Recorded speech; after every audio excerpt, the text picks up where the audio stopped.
Order. Chairman of Ways and Means. I beg to move, Mr. Speaker. The question is the motion relating to the standing orders relating to private business, as on the order paper. As many that have been in say aye. Aye. Contrary, no. I think the ayes have it. The ayes have it. Before we begin today's business, I want to make a short statement on the work of the Speakers' Conference. This House knows how seriously I take security of this House and that of its members and staff and families. And so, a year ago, I established a conference to consider the security of members, candidates, elections and the threats against them. I'd like to extend my sincere thanks to the many members and members' staff who contributed their time and insights to the conference. Your experience has been vital in the shaping the findings and the recommendations as outlined in the report. We published our first report in June, and today we are publishing our second and final report. Right, we now come to topical questions. Secretary of State for Work and Pensions, Catherine Fuchs, sorry. Question number 1, Mr. Speaker. Sorry? Oh, Lee Dillon. Sorry, I do beg your pardon. I've been given the wrong paper. I should work with the order paper. Lee Dillon. Thank you. Question number 1, Mr. Speaker. Topicals I've moved on to quickly. Thank you, Mr. Speaker. The clocks went back at the weekend and you nearly put them forward again, just at the beginning. I'm very pleased to be here answering my first set of questions as the Secretary of State for Work and Pensions. I look forward to my exchanges with the Shadow Secretary of State and the other spokespeople in the House. With regard to the question, the state pension age will rise to 67 from 2028. We continue to support later life planning with help with people reviewing their health, finances and skills, including specific work coaches in our job centres for the over 50s, and consideration for the future of the state pension age is already underway as asked for under the 2014 Act. Thank you, Mr. Speaker, and can I add my welcome to your new to the Secretary of State's new position. Here in my seat of Newbury, we have over 5,200 women who have been unfairly affected by changes to the state pension age. These women were wronged through no fault of their own, and they deserve justice. With a High Court hearing due in December, this could be a crucial moment for the government to finally do the right thing. So will the Secretary of State now listen to the Ombudsman's recommendations and commit to providing compensation to WASPy women?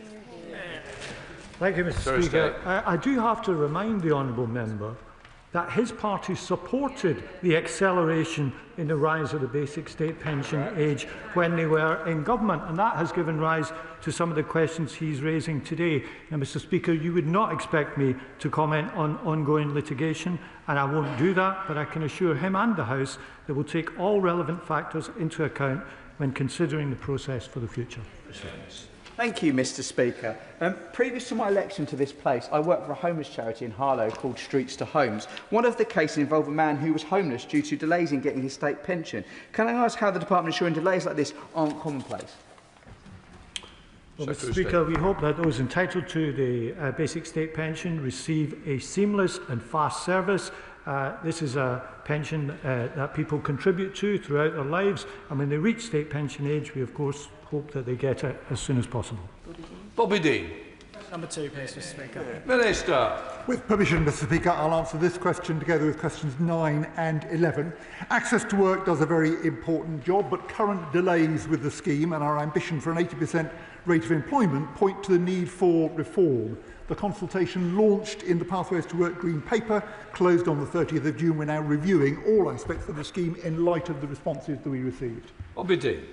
Mr. Speaker, I had a constituent come to my surgery the other week, and they felt pretty frustrated that the Access to Work scheme that once supported them was pulling the rug beneath their feet as they progressed through their career. My constituent has been a model example.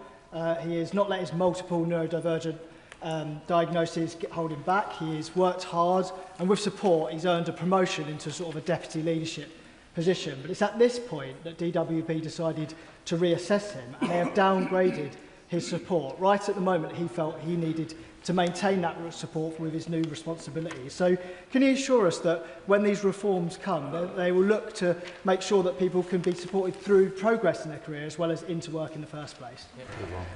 Well, the honourable gentleman makes a good point. Obviously, I don't know about the details of the case that he's referred to, but it is important that access to work and our wider employment support enables people not just to get into work, but to thrive once they're there, exactly as he says. Marshal Decoder. Thank you, Mr. Speaker. Access to work, the Access to Work scheme provides vital support, and it's one of the best forms of support for blind and partially sighted workers.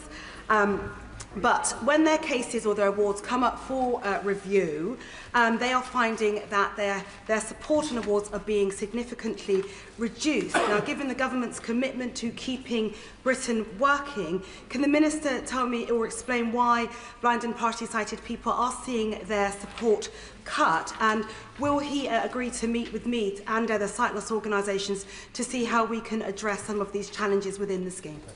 Minister. Well, I say to my honourable friends, there's been absolutely no change in the policy on access to work, but what has happened is there has been more scrupulous application of the existing policy and guidance over the last year. That means that the awards that have been given from access to work have been more consistent, but I do know there have been cases where support has been reduced. I'm looking forward to attending the forthcoming meeting of the all-party group that she chairs on eye health, and that might perhaps give us an opportunity to discuss the issues that she's raised. Martin Wrigley. Mr. Speaker.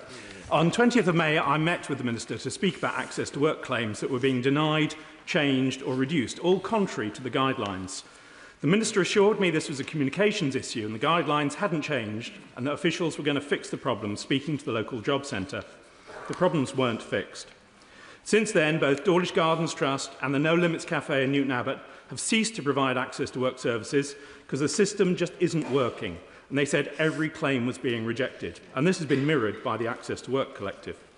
I asked the Minister, who changed the guidelines and why? Or are they simply being ignored to save money at the cost of vulnerable adults? If the Minister would like more information, I would be happy to meet with him again.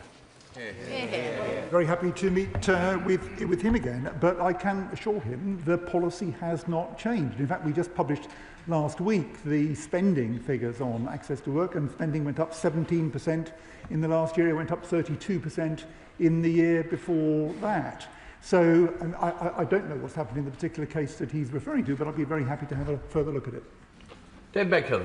Thank you, Mr. Speaker. Mr. Speaker, access to work is absolutely vital, and I agree that at the high end of the scale, sometimes it can be more expensive. But I have a very senior person in the world of theatre in my constituency, running Grey Eye Theatre indeed, and she requires access to work. But even with the right support, there's not enough for the needs that she has, because she needs a British Sign Language interpreter with her at all times. They are at the pinnacle of assessing what people need, and are very good. And I would love to invite the Minister to visit Grey Eye Theatres, because they are great at supporting disabled people into work with access to work support and without. Minister. Well, I am aware that a big chunk of access to work does go to interpretation for British Sign Language, and it's not unusual for people who draw on that support to hit the cap, which increased last year. It's now £69,920 per year. We clearly will look at that, along with all other aspects of the scheme, in the review that we are undertaking at the moment. Shadow Minister Mark Guy. Thank you very much, Mr. Speaker. Mr. Speaker, back in May last year, the party opposite, whilst in opposition, was outraged to learn that average processing times for applications to the Access to Work programme was running at fully 43.9 days. In fact, so outraged was the Labour Party that they made it a manifesto pledge to tackle this very specific problem. Now, Mr. Speaker, after more than 15 months of a Labour government, it seems that far from slashing waiting times, applicants now have to wait an average of 93.6 days. That is more than twice the waiting times under the previous government.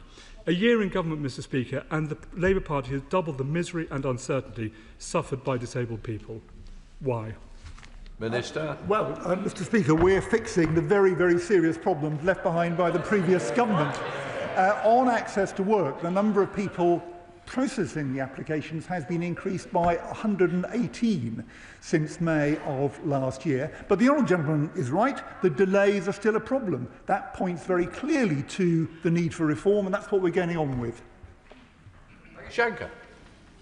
Thank you, Mr. Speaker. I want every young person in Derby. Question number 3. Excellent. Secretary. With your permission, Mr. Speaker, I will answer question 3 together with question 6.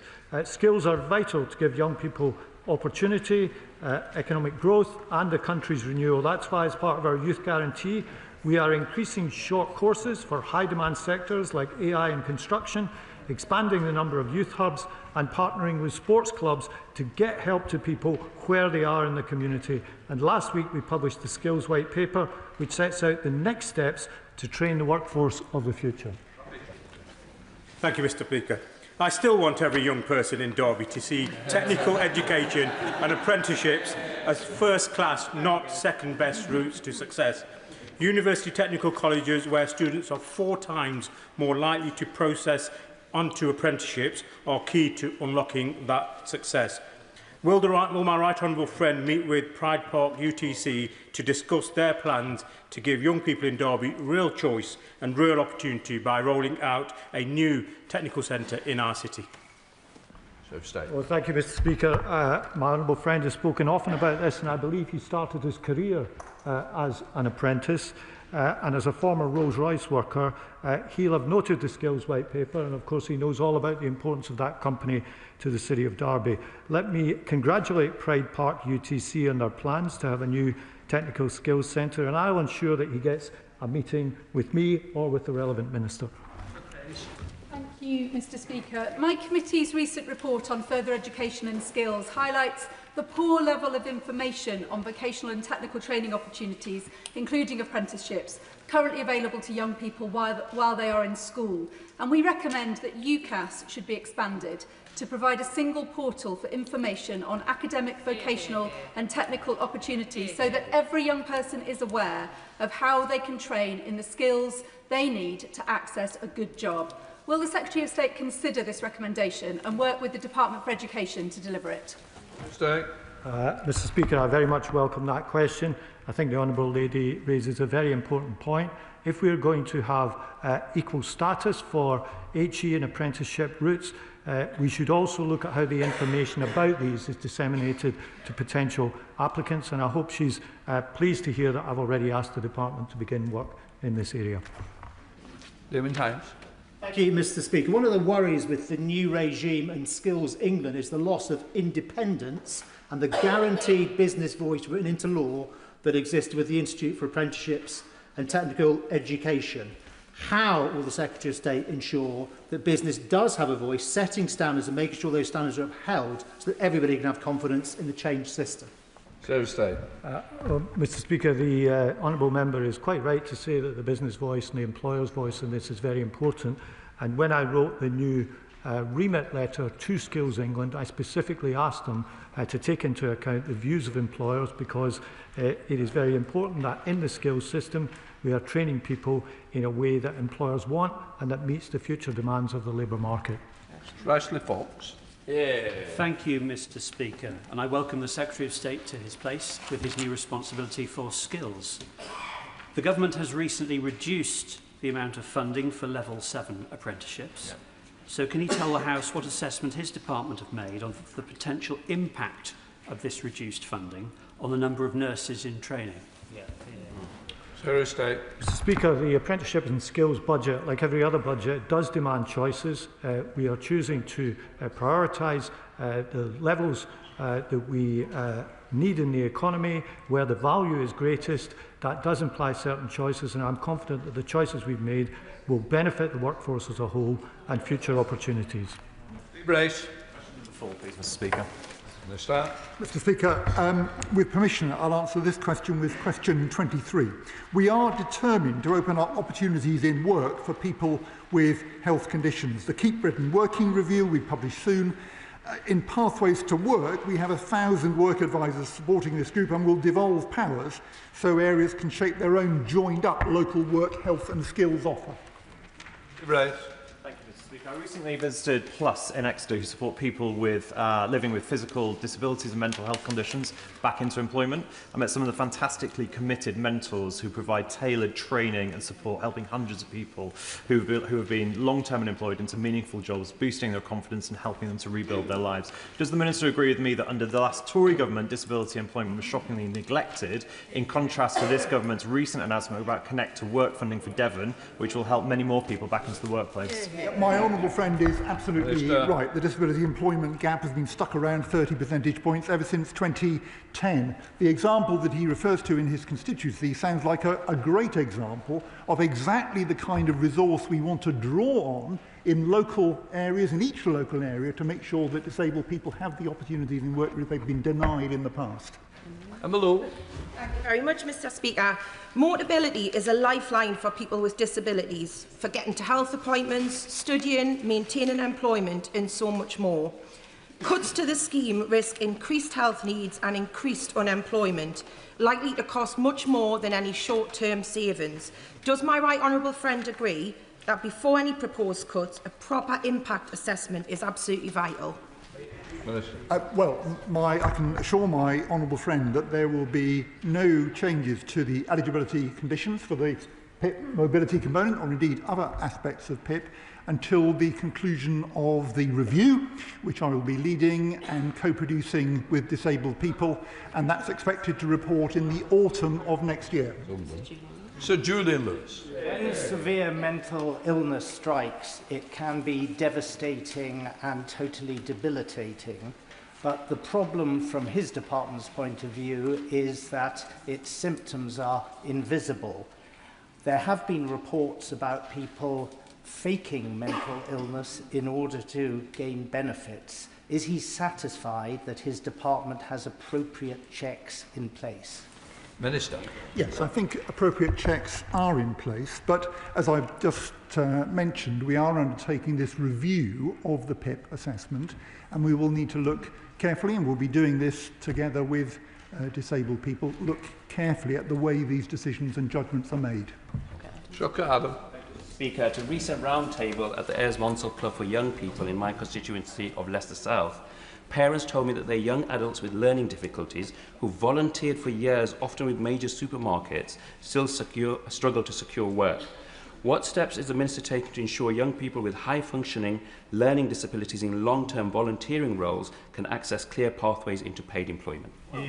Well, the honourable gentleman raises a very good point, and he will have seen, as many will have done, recent publicity about a particular case of this kind.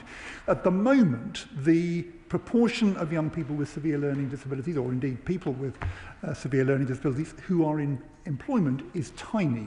So we're working with employers and some very good supported internship programs in the hope of opening up opportunities for work, and I hope we're going to see many more opportunities in the future. We appointed an expert panel earlier this year to look at how better to support people with neurodivergence into work, and they're coming forward with some interesting proposals. Chair of the Select Committee, Debbie Abrahams.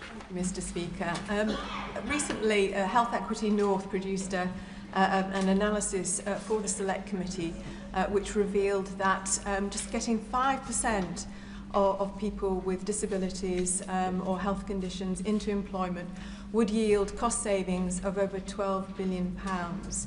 So my question to my right honourable friend is what progress is being made with employers to enable these sick and disabled people who want to and are able to work, get them into employment? Minister. Well, my honourable friend is absolutely right and raises a very important point, and I agree with her about the tremendous value for the people who benefit and for the economy more widely of opening up opportunities in employment in the way that she describes. This, of course, is exactly what the Keep Britain Working review, being led for us by Sir Charlie Mayfield, is looking at. And I'm looking forward, and I'm sure she'll find extremely interesting, the report from Sir Charlie, which I'm expecting to be published now quite soon. Gideon Amos. Mr. Speaker, 4,000 people in Somerset, many of them with disabilities, being transitioned from employment support allowance to universal credit. They were assured they wouldn't lose out, but one constituent waited 3 months with absolutely no income at all until my intervention and the department's intervention. And Somerset were also not warned of this transition, which causing huge difficulties for the county to assess council tax benefit implications. What steps will the Minister take to make sure people do not lose out, which is what they were told would happen in the transition to universal credit? Well, Mr. Speaker, I'm not quite sure why the news of this transition didn't reach Somerset, but the plans have been quite well publicised, I think, and we have put in place a very careful enhanced support journey for people, including quite a number of people on ESA who might struggle with the transition. So if there's a particular case, and I think he's raised one, if there are other particular cases where there are difficulties, then we are able to provide extra support to make sure that people can make that transition without hardship. Dr. Danny Chambers. Number 5, Mr. Speaker. Ben? Oh, Minister. Mr. Speaker,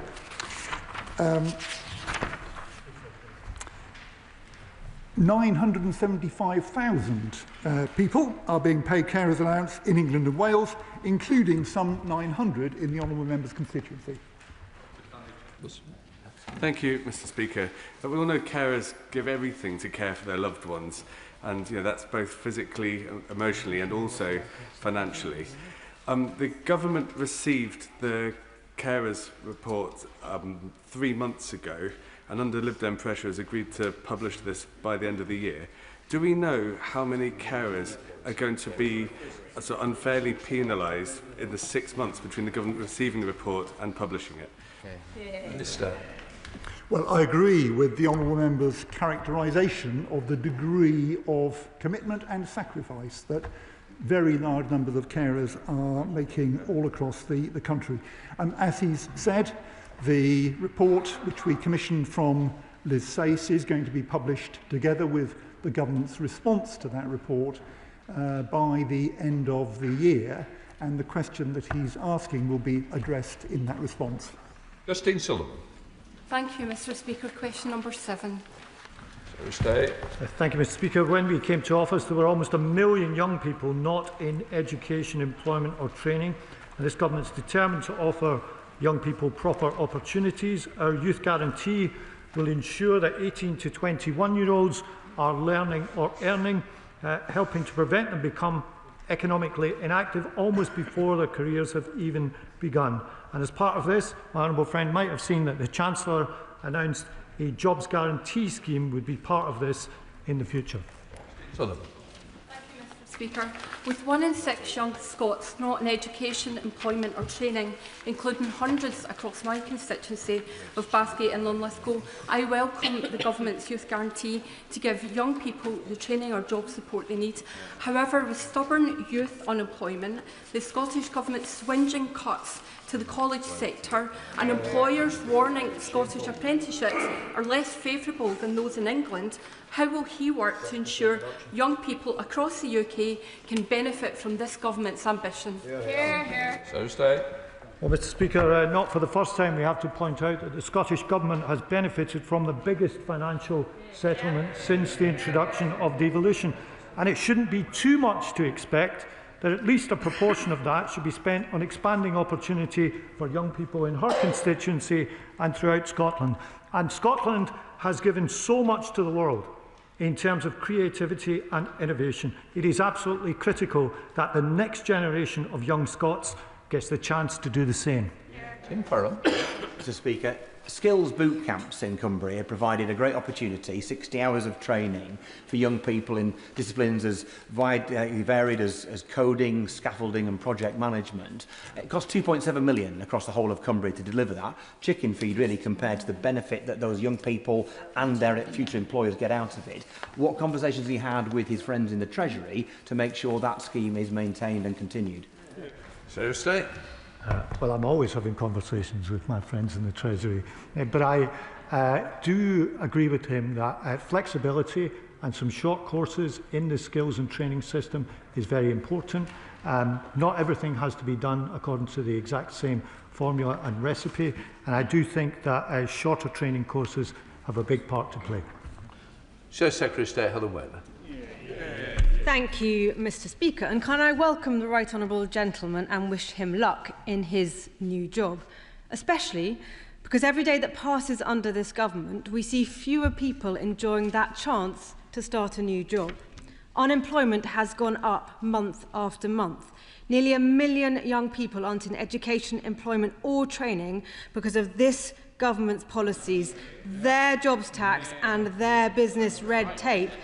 Even the Pension Minister's former think tank agrees with me on this. There are people all around the country out looking for work, young people who want to get on in life, all those people trying to provide for their families. So please can he tell us and tell them, when will he get unemployment down? Minister. Well, Mr. Speaker, she has a short memory because the government that she served in presided over the biggest slowdown in living standards in recent memory, and there are 358,000 more people in work than there were at the start of the year. So we will keep supporting young people into work. We will change the system that we inherited, where we had the wrong incentives and a lack of support, and we're putting both of those things to rights. Well, no surprises there, Mr. Speaker. The Prime Minister can put new faces on the front bench, but they still don't have the answers. And he criticised the previous Conservative government, but we got unemployment down to a 40-year low, a record Labour could only dream of. They don't want to be held to account, and worse still, he knows it won't work because the country is looking down the barrel of more tax rises in next month's budget, killing yet more jobs and opportunities. Whether it's graduates looking for their first job or older people made redundant, people are crying out for a government that's on their side. So I ask him, what will it take to get the Chancellor to understand that it's businesses that create jobs, not the government? And doesn't he agree that the more she damages the economy, the bigger the welfare bill will get? Well, Mr. Speaker, since we came into office, interest rates have been cut 5 times, helping businesses and households. Business confidence is at a 9-year high, according to Lloyds. We've had announcements of much more private investment, including £150 billion of private investment during the recent state visit. Add to that the trade deals that they couldn't secure, and there are reasons to be optimistic about the future of the economy, and I hope that she shares them. Seamus Logan. Mr. Speaker. Minister. Thank you, Mr. Speaker. My right honourable friend, the Secretary of State, co-chairs the Ministerial Child Poverty Task Force, which is leading our work across government to develop the UK-wide child poverty strategy, which will be published later this year. We are considering all available levers to give every child the best start in life, building on work underway already across all 4 nations. Ahead of publication, the Government has already taken action for the whole of the UK, including introducing a fair repayment rate and improving the adequacy of the standard allowance of universal credit from April 2026. Thank you. I thank the Minister for his answer. The Child Poverty Action Group estimate that because of this government's policies, especially the 2-child cap, every day more than 100 children are dragged into poverty. That equates to almost 3,400 children between now and the autumn statement by the Chancellor at the end of next month. So here's a lever. While child poverty in Scotland is falling, why doesn't the Minister finally listen to reason by scrapping this cruel policy? Why is he waiting? Why does he not just act now? Well, Mr. Speaker, this government is acting now. We have already, for families in England, announced that all children will be, in families in receipt of universal credit, will receive free school meals, lifting 100,000 children out of poverty. We have capped the cost of school uniform, introduced a new crisis and resilience fund. Our child maintenance service reforms will lift 20,000 children out of poverty, and there will be much more done when the Child Poverty Task Force reports later this year. Thank you, Mr. Speaker. The cost of living crisis remains the main issue that people face, despite what the far right try to claim. One way to really help struggling families would be to lift the two-child benefit cap. That would lift hundreds of thousands of children out of poverty across the country, including many in my East Leeds constituency. So isn't scrapping the two-child benefit cap what should be announced in the forthcoming budget? Minister. Thank you, Mr. Speaker. My honourable friend will understand that I'm not going to make policy from the dispatch box, but what I would say to him, as I have already said to the previous question, is that all available levers are under consideration as part of our Child Poverty Task Force reporting later this year. We will do what it takes to bear down on child poverty. There are many levers that we can look at to do that. We have pulled some already, and we will continue that work. Thank you, Mr. Speaker. Every member in this chamber shares a commitment to lifting people out of poverty, especially children. We just have different views on how to go about it. Children in workless households are nearly 4 times more likely to live in poverty compared to those in households where adults work. We know that work pays. And yet we on these benches find ourselves surrounded by parties just itching to scrap the two-child benefit cap, resorting to yet another sticking plaster like universal breakfast clubs to reduce uncomfortable figures without putting the hard work in to tackle the causes. So does the Minister share my concern that lifting the two-child benefit cap will increase worklessness, and can he guarantee that taxes will not go up in next month's budget for adults who work hard and make careful decisions about family size in order to pay for the £3.6 billion it will cost to lift the cap? Minister. I have to say, Mr. Speaker, I am stunned to hear that the fight that the opposition frontbench chooses to pick on this occasion is opposing universal free breakfast clubs when we know that well-fed children have hungry minds. It's exactly what she said, for those chirping from a sedentary position. But what I find even more staggering, Mr. Speaker, is the lectures from a front bench opposite that left almost 3 million people in this country economically inactive, around 1 million young people out of work, and they dragged 900,000 children into poverty when the last Labour government lifted 600,000 out. It is the last Labour government that we will be taking lessons from, not the last Tory one. Liberal Democrat spokesperson Steve Darling. Thank you, Mr. Speaker. And I note that last year the new Secretary of State for the Department of Work and Pensions said that it's open to debate as to whether the two-child limit is harmful. I note also that this policy is the most impactful of driving children into poverty, with more than 730,000 of them in poverty. Will the Minister acknowledge that the two-child limit is harmful and work with Treasury colleagues to turn this over? Minister. Thank you, Mr. Speaker, and I'm very happy to acknowledge the findings of, I think, the Child Poverty Action Group, who have put forward the statistics that the honourable gentleman has set out. What I would remind him of, as I would remind all members of this House of, is that it is not the only lever available to us. All levers are under active consideration, but I would remind him, as I have reminded other colleagues, of the steps that this government has already taken, including the rollout of universal free school meals, not universal free school meals to all families in receipt of universal credit, which alone will lift 100,000 children out of poverty. Again. Question number 10, Mr. Speaker. Secretary of State. Mr. Speaker, the Skills White Paper we published last week will create more opportunities, and as I said in response to an earlier question, my remit letter to Skills England makes clear the importance of working closely with employers. Employers have told us that they want more flexibility in the apprenticeships levy, and so the Growth and Skills offer is delivering this with more foundation and shorter courses launching next year. Yeah. Thank you, Mr. Speaker. At a recent round-table meeting in my Thornbury and Yate constituency, small businesses told me the particular challenges that they face in delivering apprenticeships. Given his department is now responsible for this important policy area, what is he doing to reform apprenticeships to make them easier for SMEs to deliver, and what support will you provide so that more can do so?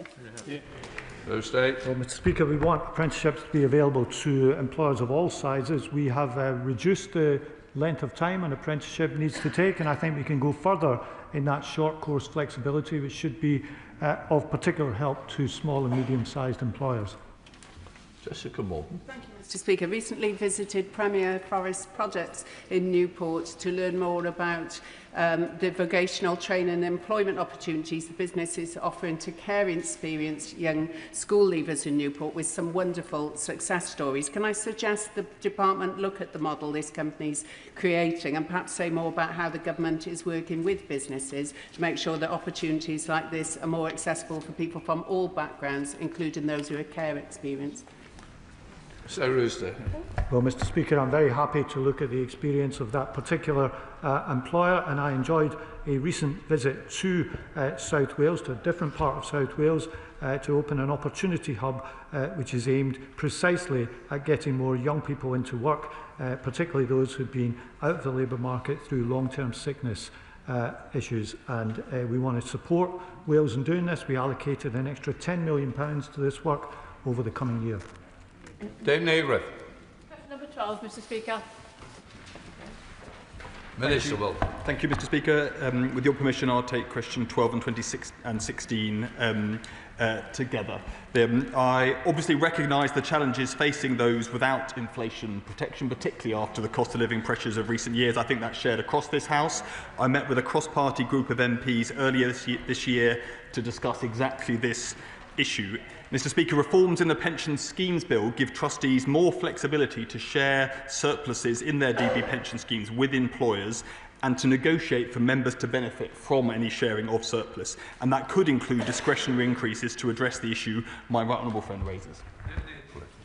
Mr. Speaker, through the efforts of pension associations, we know that there have been unintended consequences of the 95 Pension Act, which made it legal to stop payment of indexation to the pre-97 pensioners of successful multinationals like 3M's and Hewlett-Packard Enterprise, recruited with the promise of indexing pensions, who are now suffering hardship, their pensions already frozen for 15+ years, despite healthy funds and trustees' pleas. So what will he do to stop this dishonourable practice from continuing so that these companies deliver the financial security they promised?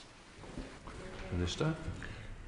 I absolutely recognise the issue my honourable friend has raised. Any of us in that situation would want to see those increases in those pensions continued. She's aware about the legal background to this, but what I would say is that scheme rules govern when increases with inflation can be paid. Those aren't changed retrospectively, but the pensions regulator has spelt out that trustees should consider those not receiving inflation increases when they're taking their decisions, and they should consider the history of making such awards, and particularly in some of the examples she's just provided. As I say, I think the provisions in the Pension Schemes Bill give trustees more power to argue for those increases. Thank you very much, Mr. Speaker. I've been contacted by a constituent. Both she and her husband worked for Hewlett-Packard. They accrued their pension before 1997, and now, along with about 50,000 members of the pre-97 alliance, they're facing real financial hardship. In another 10 years, their pensions will be pretty much worthless. Will the Minister not consider legislating to ensure that these people aren't left in poverty, having been promised a proper pension when they started work for these companies? Minister.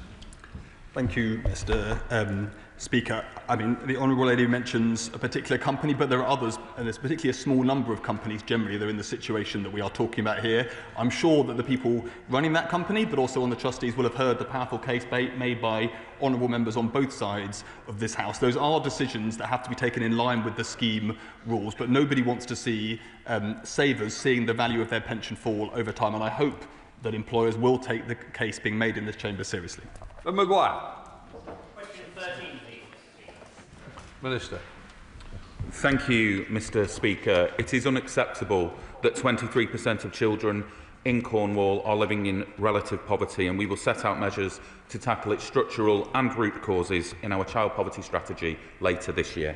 Ben Maguire. Thank you, Mr. Speaker, and I thank the Minister for that answer. Child poverty cannot be tackled if children have nowhere safe to live. One of the most shameful legacies of the last Tory government was in Cornwall. It was left with over 700 children living in temporary accommodation, and only 1.4% of homes are now affordable for families on local housing allowance.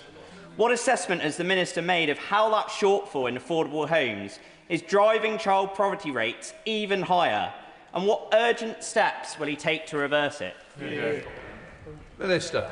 Thank you, Mr Speaker. The honourable gentleman is right to highlight the appalling living standards that some children find themselves living in, and indeed some of the population more broadly. My advice to any Liberal Democrat MP would of course be to stop blocking the homes that we so desperately need, but I would also remind him that this government has invested £39 billion in the delivery of social and affordable homes, because unlike them, we as a party are determined to tackle the housing crisis and to build, baby, build. This is a Cornish question. Perrin Moon. So others, please don't stand. Yeah. As Mr Speaker, I represent the most deprived constituency in Cornwall, which is one of the most deprived areas in Northern Europe. Child poverty shot up under the Conservatives. Today, our local FE college, the Ofsted outstanding Cornwall College, is turning away young learners in construction and engineering due to a lack of space. The college has a solution to expand, but will the Secretary of State meet with me to discuss this issue and help our young people, our amazing young people, break this cycle of deprivation? Minister. Thank you, Mr Speaker, and I'm sorry to hear of the situation that my honourable friend outlines. What I can say to him is that if the Secretary of State is not able to meet with him, I would be more than happy to do so. Patricia Ferguson. Number 14, please, Mr Speaker. Thursday. Thank you, Mr Speaker. The Trailblazers are up and running, delivering support for young people since earlier this year. This includes, for example, mental health support, flexible work experience sessions. We've extended the programme for a further year, bringing total funding to £90 million, and the insights from these Trailblazers will inform the national rollout of our Youth Guarantee.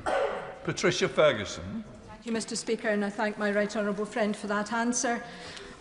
But does he agree with me that the actions of this government in supporting young people are in stark contrast to the situation in Scotland, where we've had 18 years of SNP neglect, with the college sector suffering a 20% cut in the last 5 years?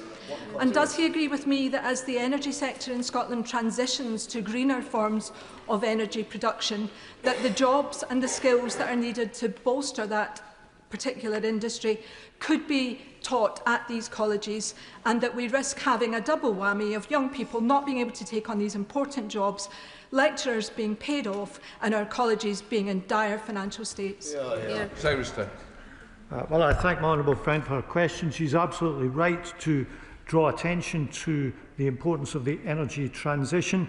And as I said, the Scottish Government is receiving the largest spending review settlement in real terms since devolution was established. We know that young people in Scotland have the talent, but is their government backing them by giving them the opportunity? We believe a proportion of those funds should be devoted to that. And I'm pleased to say that, for example, BAE Systems will be a major beneficiary of the £10 billion deal to build Type 26 frigates for Norway, a critical investment in European security, and one that I hope the Scottish Government has got round to supporting. Jim Shaw. Mr Speaker, can I welcome the Secretary of State to his place? Wish him well in the new role he plays, and I'm quite confident that he'll give us all the answers we wish to have. And just to prove that, Northern Ireland continues to have a higher proportion of youth, those not in employment, education or training, some 11 to 13% compared to the UK average. So can I ask the Secretary of State this question?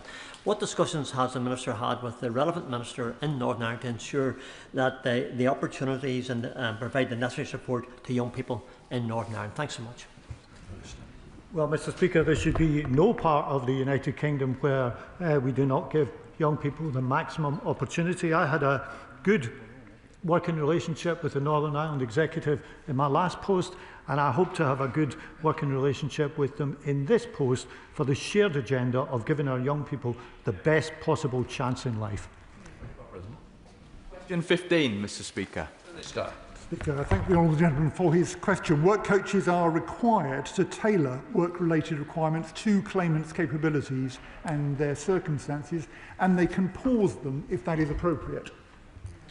Mr Speaker, my constituent Ross has neurodiversities, and he is in employment working at a garden centre, but his income is supplemented by universal credit. On inadvertently missing an appointment with a job coach over the phone, he was sanctioned, losing out on 2 months' worth of rent and risked being made homeless and losing his job if he didn't have his parents to step in. Can the Minister assure folks like Ross that they will be powered up by our benefits system and not punished when they make innocent mistakes?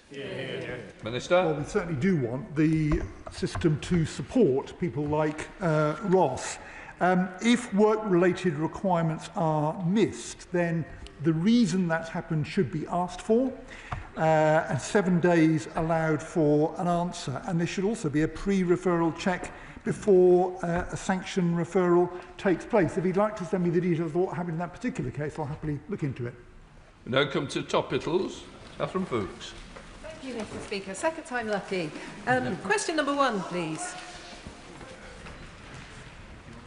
Thursday. Mr. Speaker, I'm very conscious of the responsibilities of the department, which touches millions of lives in this country every month. We've joined up skills and employment support in the Department of Work and Pensions to bring the skills system closer to the labour market. And as part of our youth guarantee, we've announced that it will have a backstop jobs guarantee in it. Together with that and Connect to Work, we are both tackling the incentives in the system and providing critical support, because my priority is to have a welfare state which looks after people when times are tough, but also provides a platform of opportunity to help get them out of welfare and into work. That's from Fuchs. At the Conservative Party conference, the Shadow Chief Secretary to the Treasury called for the state pension to be means tested. This has caused deep concern in Monmouthshire to pensioners there who've worked hard all their lives and built up modest savings. Under the party opposite's plans, they would risk losing their state pension. Will the Secretary of State confirm that under this Labour government, the state pension will remain available to all? Well, Mr. Speaker, I'm happy to say that what she referred to about means testing is not the government's policy, but can the party opposite confirm whether it's theirs? The Chief Secretary let the cat out of the bag.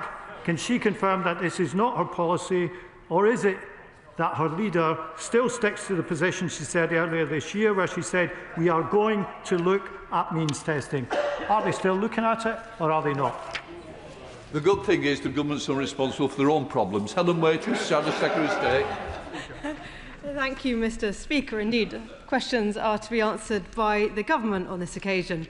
The Right Honourable Gentleman has an important and not always easy job. I'm sure we all remember the fiasco before the summer when the government tried to make welfare savings and ended up legislating for welfare spending. Since then, the Prime Minister has said that there is a clear moral case for welfare cuts, and the Chancellor has said that she can't leave welfare untouched. Does the Secretary of State agree? Thursday. Mr. Speaker, I noticed she didn't want to clarify the position on means testing the state pension. Welfare reform is happening all the time. We passed important changes to the universal credit system, which were voted through by the House. And as I said, we are putting in place important employment support to help not only the long-term sick and disabled people into work, but also young people through many of the policies that I've talked about today. I can't help but notice that the Secretary of State continues to attempt to deflect from his job of answering the questions.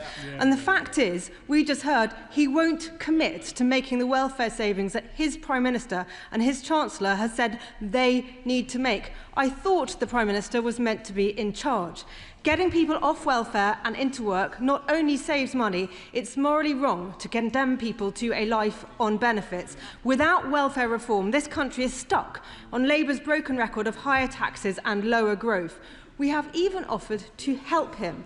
So why won't the Secretary of State commit to making welfare savings? Thursday. Mr. Speaker, we inherited a position which had 3 million people inactive and almost 1 million people not in employment, education or training. We are putting in place critical employment support to help long-term sick and disabled people into work. We have changed the incentives through legislation on the universal credit system, and we are increasing the face-to-face checks in the system, which fell under their watch. What do people think it fell by? Do we think it fell by 10%? Do we think it fell by 30%? It fell by 90% under the system over which her government presided. Peter Lamb. Thank you very much, Mr Speaker. Many other honourable members have today outlined the proven track record of access to work in enabling constituents, disabled constituents, to access employment, in addition to the challenges posed by the current shortfall in funding. Can the Minister reassure the House that of the £1 billion worth of additional employment support funding that has been announced this year, the proper funding for access to work remains one of the potential avenues for that funding? Minister. Well, Mr Speaker, demand for access to work has risen sharply. I mentioned earlier that spending went up by 17% in the last year, but I don't think access to work can replace a well-designed support programme. That's what we're determined to put in place, and the Department's new independent disability advisory panel will help us work out the best approaches to employment support. Steve Darling, Liberal Democrat spokesperson. Thank you, Mr Speaker. And the Government have made a promise that those transferring from legacy benefits to universal credit would find themselves no worse off. And yet, Liberal Democrat colleagues from all over the country are finding people worse off. Will the Secretary of State give what evidence that they have of how they are supporting those most vulnerable where they are finding themselves worse off? Thank you. Well, Mr Speaker, there is transitional protection available for people making the transition across. And I spoke earlier about the support being provided through the enhanced support journey to people for whom the transition may be particularly difficult. And I'm thinking, for example, about some people on employment and support allowance. If there are particular cases that he's worried about, if he'd like to send me details, I'll very happily look into those. Foodie. Mr Speaker, for too long, too many people in the North East have been left behind due to stubbornly high unemployment. Now, the Inactivity Trailblazer offers an opportunity to tackle the often complex reasons that sit behind this. Can the Minister set out how this will work alongside existing programmes like the New Deal for North East workers to support people into fulfilling productive employment? Well, Mr Speaker, I thank my honourable friend. People shouldn't be denied the opportunity to work. That is why the Department has backed the Inactivity Trailblazer in the North East with £10 million this year and a further £10 million next year. Is testing new ways to help people overcome barriers to work. We are determined to turn around the situation that we inherited from the party opposite, and we are working closely with the excellent Mayor for the North East to bring these policies together. Sarah Dyke. Speaker, only 30% of people with autism are in work, compared with nearly 55% of disabled people. Charlie, who's celebrating his 31st birthday on Saturday, lives in Boltonsborough with his parents, but like many young adults with autism, he's struggled to find employment. His mother, Jenny, told me yesterday that Charlie is a classic example of wasted talent. So what steps is the Minister taking to ensure adults with autism and other SEN can find fulfilling and secure employment? The member raises a very important point, and I agree with her about the importance of not wasting talent in the future. That's the reason for the reforms that we're introducing. We set up earlier this year an expert panel to advise us on how best to support people with neurodivergence into employment, building actually on the work of Sir Robert Buckland and his review of autism employment in the last Parliament. We have now received that advice from the expert panel, and we're looking now at how to take that work forward. Lee Pitcher. Thank you, Mr Speaker. I still have parents in Doncaster East and the Isle of Axholme coming to me because they're not getting the money their children need. One constituent reports her ex repeatedly self-declaring employment until the CMS catches up, switches onto benefits for a few months, drops to £7 a week, and then returns to self-employment to restart that cycle. Online forums, openly trade tips to avoid child maintenance. What will the Minister do to try to close these loopholes and make sure every child gets the support they need? Minister. Thank you, Mr Speaker. And can I thank my honourable friend for his question? The Government plans to consult on changes to the calculation that will capture more income types automatically within that calculation, and where parents willfully avoid their financial obligations, the CMS Financial Investigation Unit does have the powers to act and will investigate. Child maintenance is key to keeping children out of poverty, and we will use these powers wherever necessary. Ellen Morgan. Very much, Mr Speaker. My constituent's 25-year-old son unfortunately lost his leg in a motorcycle accident and it was amputated above the knee. But he was awarded PIP and a specially adapted car and has been able to rebuild his life. In August this year, he was contacted to say that the PIP and the adapted car would be withdrawn from him. He's clearly and sadly not going to get any better. How can we be in a situation where people whose condition is permanent are having their support withdrawn? Well, Mr Speaker, I'd be very happy to look into the particular case the honourable member raises. Of course, there is an appeal available, and I'd hope that her constituent will have submitted an appeal. But if she lets me have the details, I'll gladly have a look. Joe Powell. Mr Speaker, earlier this month I visited the SPEAR programme in North Kensington, who are doing fantastic work supporting young people back into employment through programmes which the DWP Data Lab have found to have a significant impact. Could the Minister outline how evidence produced by units like the Data Lab will help guide the trailblazer funding to get young people back into work? Thank you, Mr Speaker. The SPEAR programme was one of the first organisations to go through an evaluation with the Data Lab a few years ago. I'm pleased to tell him the findings from that were really positive, and I'm delighted that his constituency is located in one of the youth trailblazer areas, because as we've reiterated several times during this session, it is crucial to do everything we can to help young people into work and address the issue of people not in employment, education or training that we inherited. Liz Jarvis. Mr Speaker, many young care leavers living in supported housing want to increase their hours at work but find themselves caught in the benefits trap. And YMCA Eastleigh tells me this is impacting care leavers in my constituency. What recent discussions has the Minister had with Cabinet colleagues on reforms to the tax and benefit system to make work pay for young care leavers? Minister. Well, Mr Speaker, there is a problem in the interaction between housing benefit, which provides housing support for people in supported accommodation, and housing support in the universal credit system. That interaction does cause difficulties, and I think that's what she's referring to. We are looking at that at the moment. I'm talking to other parts of government about it, and working with people like the YMCA and Centrepoint to look at the problem, what we can do to fix it. McNally. Thank you very much, Mr Speaker. Many of my constituents in Coatbridge and Bellshill are experiencing delays in migrating to universal credit due to years of Tory mismanagement over our welfare system. This is a stressful time for claimants and a very busy time for the department. So can my right honourable friend outline what steps the department is taking to make sure it is fully resourced so that these delays are processed and those claims the time for those claims is reduced? Thank you, Mr Speaker. The Department is prioritising making sure that there is adequate staffing resource available to support claimants and ensure migration is delivered smoothly and on time. But I am concerned to hear what he says about the experience of his own constituents in Coatbridge and Bellshill, and I will look further into this on his behalf and revert back to him. George. The Trussell Trust recently reported that 3 in 10 people referred to food banks in 2024 were in working households, and that the majority of those, 72%, were on universal credit. What more can the government do to ensure that work pays and that we can take low-paid workers out of poverty?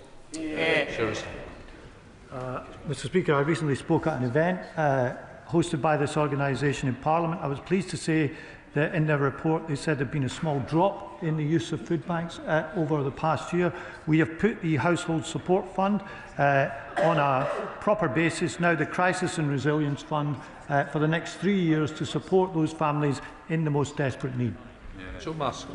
Mr Speaker, giving sick and disabled people agency and drawing on lived experience sets the only path to getting policy right so that they can access work, appointments and get out of their homes, avoiding worklessness, health decline and isolation, with their mobility support needs recognised through PIP. Further to his previous answer, will the Minister ensure that any policy reforms to the PIP mobility payments will be fully co-produced with sick and disabled people?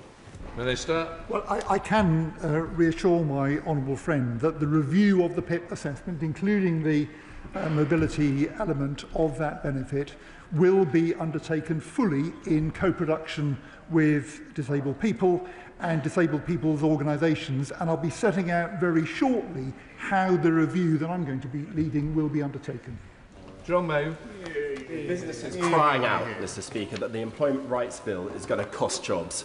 Now the Tony Blair Institute, the spiritual home of the Secretary of State, says it will cripple the jobs market, especially for young people, and it's not a laughing matter. So what is the Secretary of State's view? Will the Employment Rights Bill help his department to increase employment, or will it cost even more jobs? So state. Mr Speaker, it should be no surprise that the Labour Party supports better rights at work for people. History is replete with warnings that better employment rates would result in fewer jobs. These were the warnings that the party opposite gave when we introduced the national minimum wage many years ago. Of course, it is important that when legislating on these issues, we do it closely in consultation with employers, and that is precisely what we intend to do. Kim Johnson. Thank you, Mr Speaker. 47% of children in my Liverpool Riverside constituency live in poverty. The Minister has mentioned that he will consider all levers. Does that include speaking with the Treasury to look at a wealth tax to bring in much needed money into the Treasury to remove the two-child cap? Mr Speaker, as we've discussed a number of times, of course we want to reduce child poverty. She will not be surprised to hear that when it comes to tax, this is a matter for the Chancellor and not for me. Iqbal Mohammed. Thank you, Mr Speaker. May I welcome the Secretary of State to his place and wish him well. Last week I attended a WASPI campaign drop-in and was informed that there are currently 4,320 women in Dewsbury and Batley affected by the WASPI scandal. This was previously higher, but many have already passed away without justice. On the 27th of July, I wrote to the former Secretary of State regarding her support for WASPI campaign after being contacted by over 40 of my constituents, but I have yet to receive a response. With the government still refusing to engage in civil mediation to deliver justice to the WASPI women, will the new Secretary of State reconsider meeting campaigners to find a just way forward? Minister. Thank you, Mr Speaker. The previous Minister for Pensions met with representatives of the WASPI campaign. She did so to hear from their experiences directly and was the first Minister to do so in 8 years. I will look into the details of the letter he mentions. Total Prime. Mr Speaker, I'd like to welcome the Secretary of State to his office and thank the Under Secretary of State for our visit to the DWP Debt and Fraud Centre in Minor Hill in your constituency recently. 95 jobs there, doing a tremendous work across the UK, proving that civil service job dispersal does work. Isn't this a template for other government departments and an example to the Scottish Government, SNP Scottish Government, which has dispersed no jobs, no power and no funds from Edinburgh? Minister. Thank you, Mr Speaker. I endorse everything that my honourable friend has said. I did have a fantastic visit to what is a very beautiful constituency that he is fortunate enough to represent, and it showed exactly what can happen through our Places for Growth initiative that looks to relocate jobs out of London and into places such as Stornoway. Rachel Gilmore. Mr Speaker, in my constituency of Tiverton and Minehead, I've met with many pensionable-age constituents, most of them who live on the Duck estate, who've lost entitlement to pension credit by as little as 50p. Would the Honourable Minister agree with me that the pension credit, ESA and PIP systems could all do with more common sense and a little less of a computer says no mentality? Minister. Thank you, Mr Speaker, and I thank the Honourable Lady for her question. I think in general, lots of life could do with less computer says no, so on that basis we all agree. On the specifics of the question she raises about pension credit, the nature of the system is obviously that it's providing a guaranteed level of income. It's not setting out an entitlement like universal credit. So there does have to be a limit somewhere, and I'm afraid that does mean that some people will always be on one side of it. But what you don't want to see in a system is too many things in that winner-takes-all perspective. But I take the point she raises. Lee Ingham. Thank you, Mr. Speaker. I recently visited Drake Hall Women's Prison in my constituency of Stafford, Eccleshall and the Villages, and they have a brilliant initiative there, a Holford Training Centre, to support people into employment once they leave the prison estate.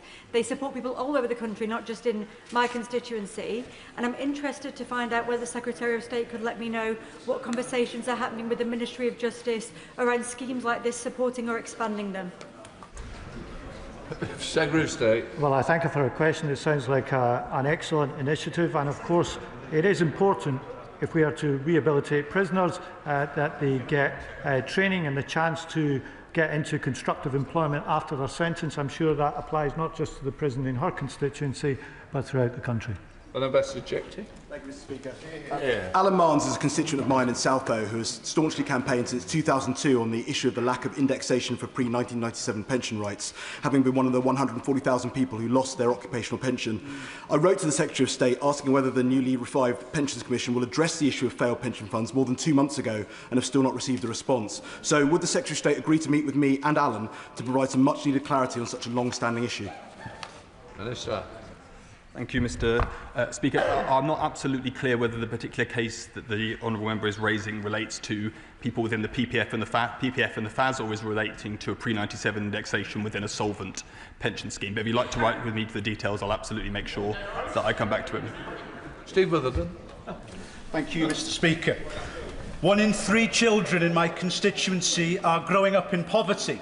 With the budget approaching, what discussions has he had with the Chancellor of the Exchequer about scrapping the 2-child limit, a policy widely recognised as one of the biggest drivers of child poverty in Britain today? Secretary of State.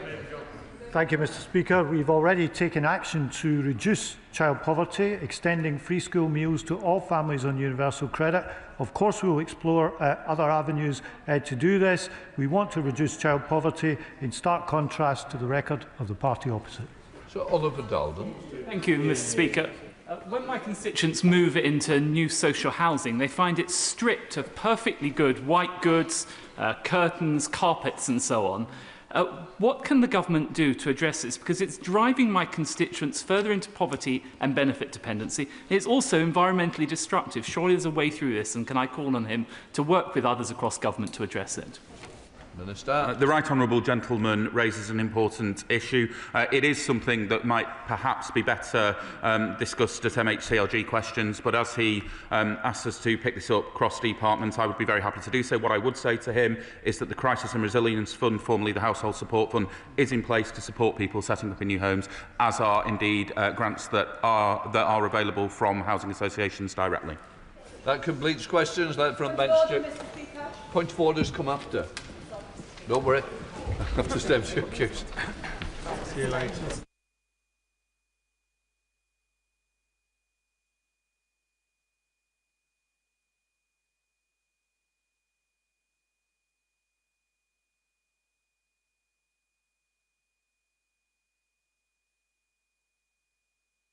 Right, we now come to the urgent question. Secretary of State Andrew Barr. Mr. Speaker, to ask the Secretary of State for Energy Security and Net Zero if he will make a statement on the future of the North Sea oil and gas industry. Minister. Thank you, Mr. Speaker. The North Sea will be at the heart of Britain's energy future. For decades, its workers, businesses and communities have helped power our country and our world, and they will do so for decades to come. The oil and gas industry has lost around a third of its entire workforce in the last decade, as oil and gas production has declined. A plan is now needed. And that's why in March we consulted on a framework for building a world-leading offshore clean energy industry in the North Sea, alongside managing existing oil and gas fields for their lifespan. We will respond to that consultation in the coming weeks. And alongside that, we published our Clean Energy Jobs Plan, which sets out over 400,000 more good jobs to be created across the UK, including 40,000 in Scotland by the end of the decade. facilitated thanks to record investments in clean energy and the certainty that our plans have created to see over £50 billion worth of private investment since July 2024. Now, turning, Mr Speaker, to today's news. Colleagues in the House will be aware that Petrofac Limited have for some time been working on a restructure relating to their global portfolio. This restructuring plan failed following the unexpected termination of a contract by Tennant, a Dutch transmission company. And at 7 a.m. today, holding company Petrofac Limited announced that it will be entering administration. Now, while obviously disappointing for the company, this is the product of long-standing issues with their global business. Contrary to misleading reports today, the UK arm of Petrofac has not entered administration and is continuing to operate as normal, as an in-demand business with a highly skilled workforce and many successful contracts. Indeed, only last month, Petrofac's UK arm extended 2 significant contracts, demonstrating this business has a viable future. The announcement today only covers the top-level holding company, Petrofac Limited, which has no employees. The Petrofac Group has faced long-standing challenges, including a high-profile £77 million financial penalty imposed in 2021 following a serious fraud office investigation into bribery. Now, we understand that there is reason to be optimistic about a commercial resolution, including the UK arm, and the Government has been and will remain in close contact with the company, and I repeat this to the House. The UK business has not entered administration, it is successful and growing, and it will continue to operate as normal. Andrew Bow.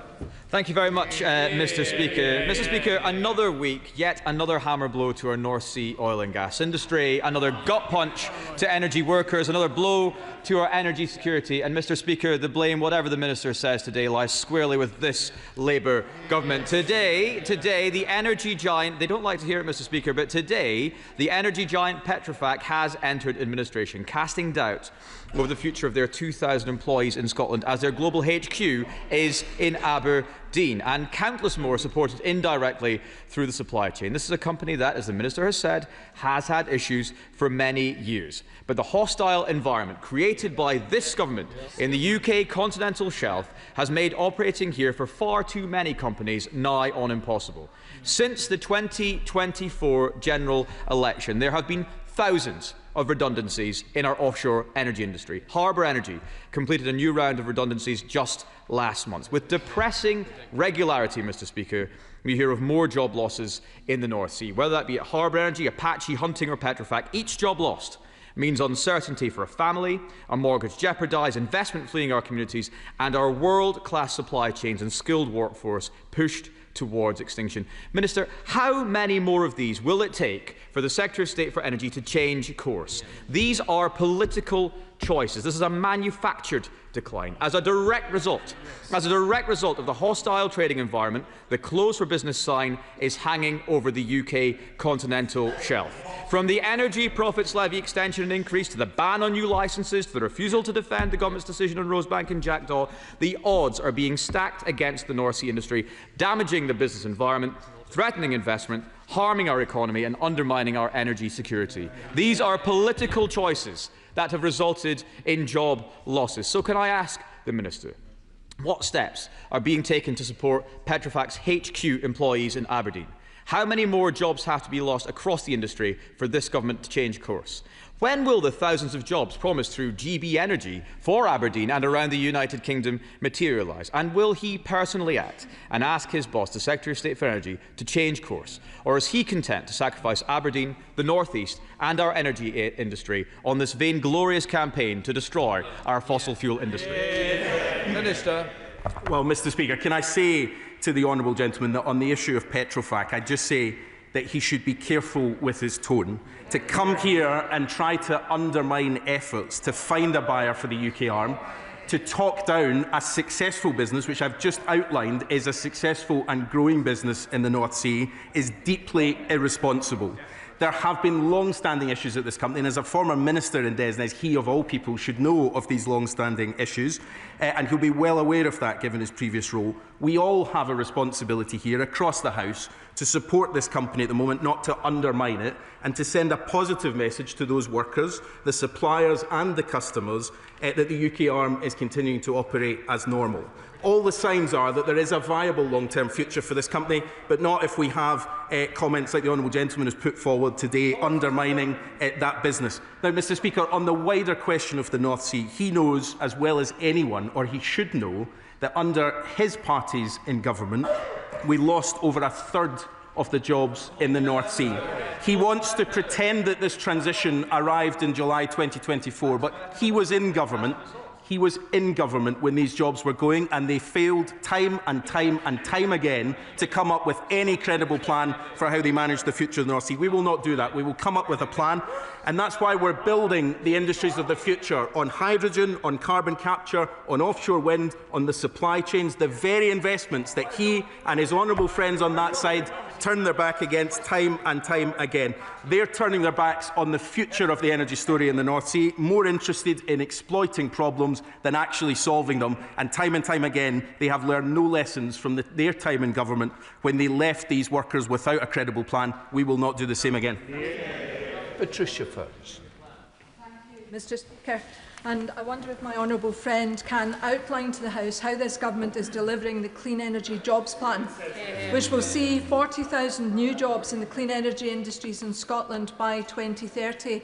A very welcome move, and I'm sure one that will be welcomed around the Chamber. But can he also advise what support will be given to that plan by the Scottish Government?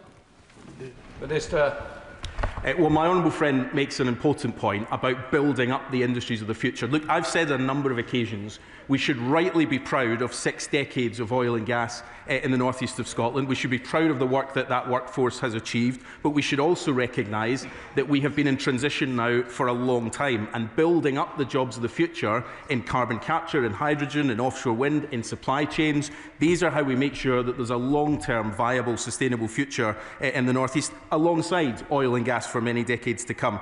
The work that the Scottish Government needs to do in this space is particularly around improving the skills offer, so that there are more of Scotland's young people who can take up the 40,000 jobs that we'll create over the coming years. That's a huge opportunity for Scotland's young people, but only if we improve the system of education we have in Scotland.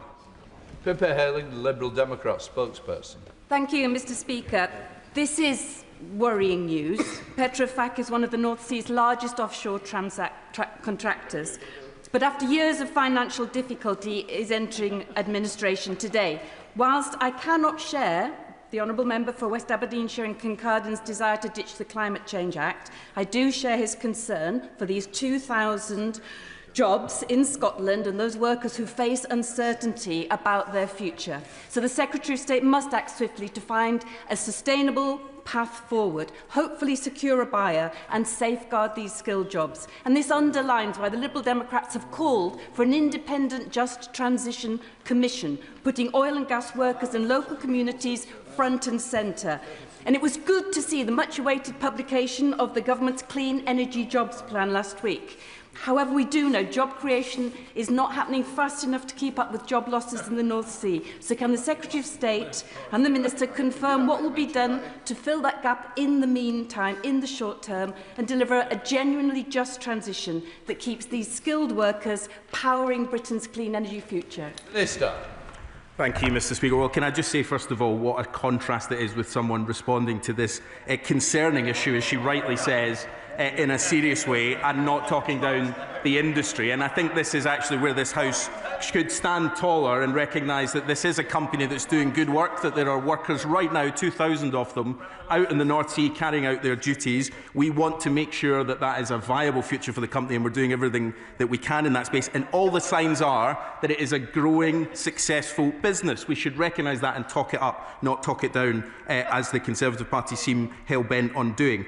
Can I just say on her wider point, she's right to say that, of course, the future of clean energy jobs is tens of thousands across Scotland and hundreds of thousands across the UK, but that we need to ramp those jobs up as quickly as possible and make sure that people can achieve those jobs. We're doing what we can around looking at the skills framework in place, but also making sure that through investments we're making in Great British Energy, those jobs come forward much faster, and that people are supported to move from jobs in oil and gas into those jobs where we know there's a real correlation in skills in the future.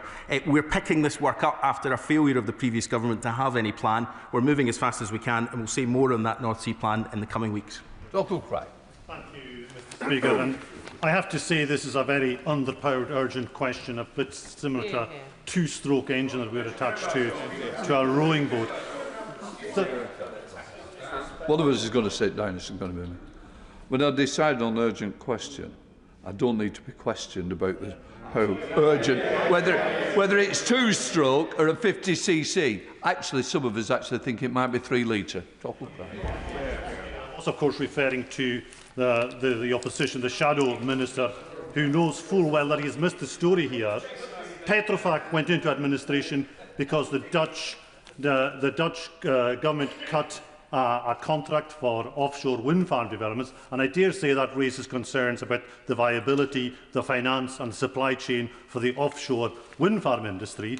But Petrofac, as the Shadow Minister well knows, as the Minister has pointed out, is successful in the UK, has 2,000 jobs in the UK, has contracts in the UK, so we need less scaremongering from this underpowered opposition and more assurance from the Minister that he will look after these jobs. Thank you, Mr. Speaker. I would just reflect on something my honourable friend said, that look, this is a global company. It has not had its troubles to seek for some time. It was subject to an investigation back in 2017. It has gone through a number of restructuring routes since then. Ultimately, that process came to an end when they lost a significant contract from Tenet, one of the Dutch transmission owners. So this is a company that has faced global headwinds for some time. But the UK business, and I'll repeat this to the House again and again, the UK business has a viable long-term future. It is already growing. It is successful.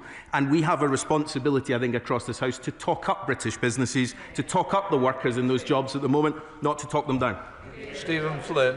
Thank you, Mr. Speaker. May I convey in the strongest possible terms to the Junior Minister the anger and anxiety that is felt by my constituents in Aberdeen, because right now they are providing energy security to each and every one of us on these aisles.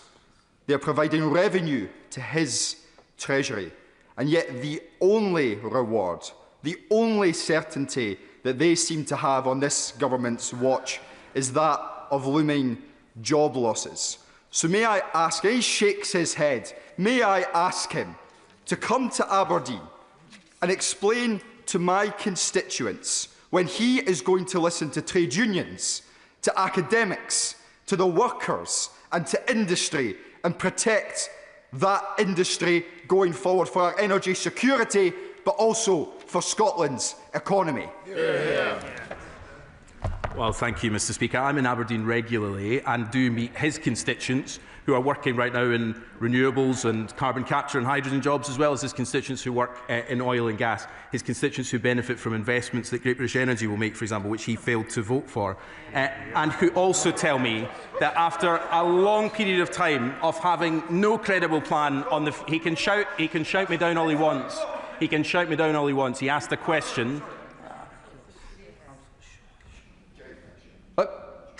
I'm just going to say to the honourable member, I brought you in early because I thought it was right to your constituents and you'd applied for a UQ.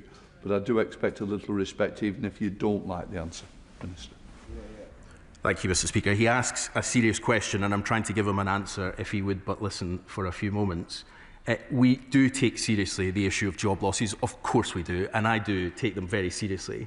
But what we have to recognise is that there have been 70,000 jobs lost over the past 10 years without a credible plan on the future of the North Sea. We're going to deliver that. We're delivering new jobs in the energy future alongside that. But I would also just say to him, I'm somewhat confused what the SNP's policy is on this, because as far as I understood it, it is exactly the same policy as this government has, which is to look at the licensing position. Now, if he's telling us now that the SNP's position has changed, then that's news to me and I suspect to the House. But of course, they haven't published the draft energy strategy. It's been in draft form for 2 years, so it's hard for anyone to know. Holly Billington. Speaker, what steps is the Minister taking to ensure that the UK arm of the company, which is an in-demand business with a highly skilled workforce and many successful contracts, has a long-term future in the UK, particularly in the context of our Clean Energy Jobs Plan announced earlier last week, and indeed, as my right honourable friend from the Western Isles pointed out, some of the risks around the development of offshore wind in Holland? I thank my honourable friend for the question. Look, we have obviously been liaising with the company over quite a long period of time on the restructuring, and indeed the previous government did as well. We've been looking at this issue. We'll continue to work very closely with them to make sure that there is a viable long-term future for the UK part, but it's an in-demand business. As I say, just last month they expanded some of their contracts, which shows that they are successful. And of course, they have a highly skilled workforce working in a huge range of jobs right across oil and gas. The wider question about investment into renewables is also one that we should take seriously, which is we have a huge opportunity in the United Kingdom to capitalise on the economic opportunities that come from offshore wind, from onshore wind, from hydrogen and carbon capture, but it requires consistency and a view that the UK is a safe place to invest, things that are put at threat by the party opposite. John Mann. Thank you, Mr. Speaker. Anyone who has met businesses in Aberdeen will know that they rely on the oil and gas sector. This net zero at all cost policy by this Labour government is a disaster for high quality skills and jobs in the North East and across Scotland. So what urgent action will the government take to restore confidence and stability in the energy sector? Well, I reject his assertion that this government is somehow following a course without looking at the evidence. Clearly, oil and gas is a crucial part of our energy mix and will be for decades to come. We've been really clear on that. But so too is building up what comes next. And that does mean investing in the supply chains that so often were not part of building the infrastructure that we have in our waters. We towed things in and switched them on and had none of the jobs that went with it. We're determined to change that. But that comes with having a credible industrial strategy, and it also comes with a long-term plan for the future of the North Sea, something that we didn't have under 14 years of the previous government. Incredibly, Mr. Speaker, it's now 8 months since the Prime Minister announced £200 million from the National Well Fund for the industrial future of Grangemouth. I've had meetings with numerous companies that have proposals and are frankly impatient to get started. When will this money be spent? When will these jobs come to my town? Because all there is to show far is the bones of an unjust transition and industrial devastation. Well, we absolutely have been looking at a number of proposals. I met 5 companies who are the front runners for investment from the National Wealth Fund, along with the Scottish Government Minister for Energy. There are a number of those propositions that are being taken forward, and I hope we will have an announcement to make in due course. But of course, what we've been trying to do here is not just spend £200 million on the first thing that comes along, but to find the genuinely long-term viable industrial opportunities that deliver jobs at Grangemouth, not just for a year or 2 years, but long into the future. Because the honourable gentleman is absolutely right to say that for far too long that site has been victim from a lack of planning, and it is an example of a just transition done wrongly. We want to make that different by having a serious plan for long-term jobs on that site. The NWF has brought companies to the table and will deliver an announcement on that in due course. Christine Jardine. Mr. Speaker, while I accept the Minister's comments about Petrofac, it is a very worrying day for not just the 2,000 workers whose jobs are at stake, but for the entire North East economy in Scotland, for the oil economy. And there are 2 things which are missing, which we desperately need in Scotland. And one is investment in jobs and the skills that we will need for those renewable industries that the Minister talks about. And the other is a reform of the taxation system, of the windfall tax, to make sure it's consistent and that we have consistency in the North Sea. So can the Minister tell us what this government is going to do about those things? Well, can I thank the honourable lady? She's right, of course, that any announcements like this are worrying for those directly involved, but obviously for the wider community, and I entirely recognise that point. She's right to say that investing in the jobs of the future is critical. We've worked with the Scottish Government, because we do work with the Scottish Government, to deliver joint funding for transition support so that workers can get the direct skills support they need to move from an oil and gas job into a renewables job. That's really important. But we do need to see much more in upskilling the next generation who can take advantage of the jobs that we'll create in the clean energies of the future. On the question of taxation, I'm afraid that's a matter for the Chancellor. Thank you very much, Mr. Speaker. My own constituency in Dunfermline Dollar has SMEs and large businesses working in renewables, working in oil and gas, solar, onshore wind and offshore wind. Does the Minister agree with me that some of the outbursts today we've seen from the opposite sides, from both the Conservatives and the SNP, will do nothing but undermine confidence that those companies face? And furthermore, can he please reassure me that he is working extensively with colleges in Scotland and with employers to make sure that we do see that transition from skills from oil and gas into renewables, so that people in my constituency can take full opportunities of the investments this government is making? Well, my honourable friend is absolutely right that there are huge opportunities coming. And look, when I say we should be proud of the history of oil and gas, we should also be really proud of what that industry is doing to transition into the future. We need to do much more to make sure those jobs are delivered now. But certainty and confidence that the plan isn't going to change overnight is critical for how we get private sector investment into the UK to deliver on these jobs. It's also why it's so important we look at skills in the round. And look, I do have to say, despite outbursts today, the SNP in Holyrood and this UK government are working closely on making sure those skills opportunities are delivered. Would I like that to go further? Of course I would like that to go further. I hope we'll have a change of government and can make that happen. But this only works if we have a serious approach to recognising the challenges and building the jobs of the future and making sure people can take advantage of those opportunities right across Scotland. We urgently need to restore confidence and stability in our oil and gas sector, or we'll be here again and again as more and more businesses suffer and more jobs are lost, whether that's in my Gordon and Buchan constituency, across North East Scotland, Scotland as a whole, or the UK as a whole. There are oil and gas and energy jobs everywhere in the UK.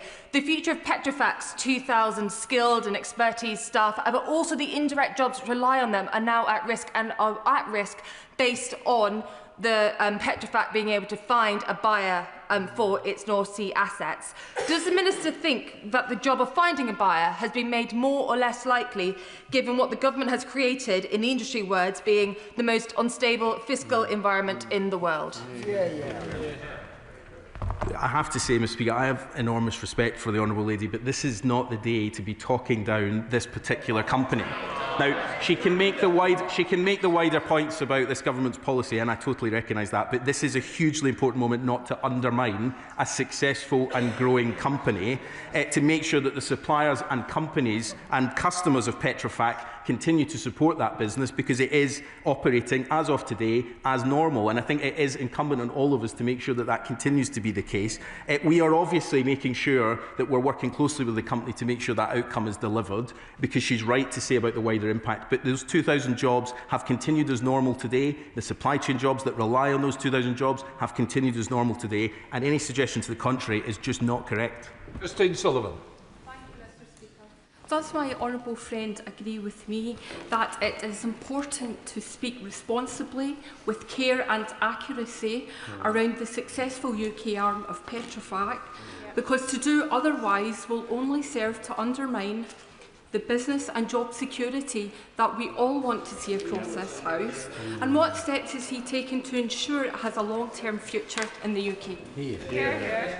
Well, I thank my honourable friend. And look, of course, I come to this House and rightly expect to be challenged on this government's policies, and a back and forward that is as strong as we have had is important. But I think in this one instance on this company, separate from any view that members might have on the wider policies of this government, it is important that we come together where we can and say this is a strong, successful, growing company. It is in all of our interests right across this House to talk up the importance of this company continuing to be successful, so that a buyer is found or another commercial resolution is found, so that those jobs can be maintained. That's surely in all of our interests. Kirsty Blackman. Every single one of us has been criticising government policy. not criticising Petrofac, not criticising the expertise and the workers at Petrofac, not criticising any of the workers that are working in our oil and gas industry. The Minister says that he's been spending time in Aberdeen. Does he have any idea how it feels to be in Aberdeen just now? Does he have any idea how this is just another hammer blow that is coming? And it is because of the government's policies. It is because of the fact that there is this massive gap. Skilled workers in the oil and gas industry will just go abroad. They will go away elsewhere. It does not matter whether or not we retrain them. The jobs are not there for them right now. What is he going to do to plug this gap? What is he going to do to keep these skilled workers in Scotland, in Aberdeen, in these islands, and not drive them away? Well, look, I take her first point with a pinch of salt after her second point, where she said that this comes as a hammer blow to the community. There is no hammer blow. Those jobs have been protected. And there are 2,000 workers today waking up doing the same job as they were doing last week. So I take a bit of a pinch of salt with that point. She's right, of course, to say, look, I am in Aberdeen. I don't pretend. She's an Aberdeen MP. Of course, she hears from her constituents much more than I am when I'm there. But I've made an effort to be there as often as possible to hear the concerns, but also to recognise that that is exactly why we need to move further and faster than we have done for the past 14 years of the previous government, 18 years of the Scottish Government, to put a credible plan in place for the future of those jobs. That does mean investing in future jobs, but also making sure that the processes are in place so people can take advantage of those jobs much more easily. Passporting, something which was stuck in the mud for years, is now being delivered because we helped to unlock it. Now, there's a lot more to do, and we'll say that in the coming weeks when we publish our Future of the North Sea plan, but we are the ones driving forward investment that creates the jobs of the future, and I'm afraid other parties, and I didn't until today count her party as one of those, are harking back to the past rather than recognising the jobs of the future need to go hand in hand with good, well-paid oil and gas jobs in the short term. Dr Scott Arthur. Thank you, Mr Speaker. And I thank the Minister for his statement and the confidence he has shown in these workers, absolutely. We've heard from the SNP, the difference between Labour and SNP just now is that SNP do want to scrap the energy profits levy, but they don't know what they're going to replace it with. They just want to replace it with something that's fairer. Does he agree that, does he think this is the kind of leadership we need in the oil and gas sector? Well, I say to my honourable friend, we recognise that the energy profits levy will come to an end. We've consulted on what the future of that looks like with industry. It's a matter for the Chancellor to obviously outline tax policy as it is standard practice in this House. It's not for me to say that. But I would say, look, there is a broader question here about how we make sure we're driving forward investment, and talking down the investment in carbon capture, hydrogen, offshore wind and the supply chains is not the way to drive forward the jobs of the future alongside these critical, important oil and gas jobs that will be with us for decades to come. Sir Bernard Jones. Mr Speaker, can I ask the Minister why does he refuse to issue new licences for the exploitation of new gas fields and new oil fields in the North Sea? Because that is what the industry would like, and that is what the country would like, because we'd like a stronger balance of payments, we'd like more tax revenues for the Exchequer, and we'd like a future for the North Sea oil industry. What is the point of choking off our own North Sea oil and gas industry when we have to import those fuels from other countries? Well, we will respond to the consultation question on the future of licensing in due course. It was our manifesto commitment on which this government was elected to not issue new licences to explore new fields, but we will support existing licences and existing fields for the lifetime that they exist for, and that remains our position. What we also have said, though, is that that is about how we manage the future of the basin, which has been in decline for 20+ years now. We hit peak oil and peak gas in 1999 and 2000, respectively. We have been in transition for a long time. That means investing in the industries that come next alongside oil and gas. Stella Crease. Thank you, Mr Speaker. And following on from that question, can I just say how reassured I am that it is this Minister looking at this, fighting for those jobs for those people in Aberdeen, but also acutely aware that the previous government did not take full account of what impact the Shadow Minister raised Rosebank. We now know that Rosebank would create 50 times more climate-harming gases than it originally admitted to the previous government that it would do. And we know that the climate crisis is one of the biggest drags on growth that there is. So can I ask the Minister just to set out, I know he is as committed as we all are to protecting jobs and protecting the planet. What more can we do within our supply chains to support the work that he is doing and get those growth and get the just transition that this country desperately needs without Rosebank? Well, I think the House will understand that I won't be drawn at all on applications that are currently in for decision, so I won't comment at all on that specific application. But I would take the broader point. It was raised earlier that the net zero economy is growing 3 times faster than the economy at large. It is our economic future. I was at the G20 in South Africa recently, where ministers across the world were talking about the opportunities of the clean power transition in their own countries. This is the economic opportunity of the 21st century. It's also how we deliver on climate leadership, which does still matter, contrary to what opposition politicians might now think. But it is also only right if we deliver it with a genuinely just transition for those workers that have powered our country for the past 60 years. We have seen where transitions have not been done well. The previous government failed to put in place any kind of plan. We're not going to do the same. We're going to deliver a plan that delivers a just transition and also our economic future. Ms. Logan. Thank you, Mr. Speaker. I hear the Minister's reassuring words, but surely he can understand the worry of the workers waking up this morning to the news that they heard. And it's not just warm words that are causing the problem, it's policies. It's the energy profits levy, it's the ban on exploration. And it's not just me that's saying this. Here's a list of some of the people that are concerned. The Port of Aberdeen, Robert Gordon University, the North Sea Transition Authority, the Tony Blair Institute, the Scottish Affairs Committee. So what is the Minister going to do in terms of addressing these policy problems? Can I thank him for his tone? And just to repeat that I absolutely accept the point that he makes. Of course, I'm saying today that we can be absolutely clear about the viable future of these 2,000 workers, and we should be positive about it, but that does nothing to those who might be worried about it. And of course I recognise that point. I just think it's also important that we talk up the future potential of this company. On the point on EPL, which I'm just going to come to, look, we accept that the EPL will come to an end. We've consulted with industry on what the future of that looks like to make sure that price spikes do result in the Treasury gaining some value from that. I think that's a principle that his party and mine are agreed on. That's rightly a matter for the Chancellor to take forward. But I think if he is in favour of a tax cut for oil and gas, it is quite important that he says where will that significant amount of revenue come from to fund the public services that he and I rely on. Mary Glendon. Thank you, Mr. Speaker.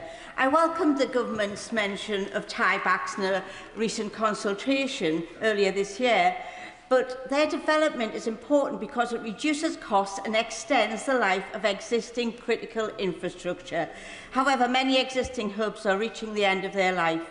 We may miss the opportunities that are in front of us. So will the Minister look at tiebacks as a pragmatic step to help aid the transition? Well, I thank my honourable friend, who is always a great champion for this industry, and although we often talk quite rightly about Aberdeen and the north east of Scotland, she's also right to champion her own community, which has a significant number of oil and gas workers in it as well, and I always welcome her straightforward challenge to me on many of these points. I'm not going to get into the detail of the response to the consultation, which we'll publish in due course, but we've been really clear that we want a credible long-term plan for the future of the North Sea. That's why we consulted on a range of factors, not just the future licensing position, and we will come to a pragmatic position on what the future of the North Sea looks like. Julian Lewis.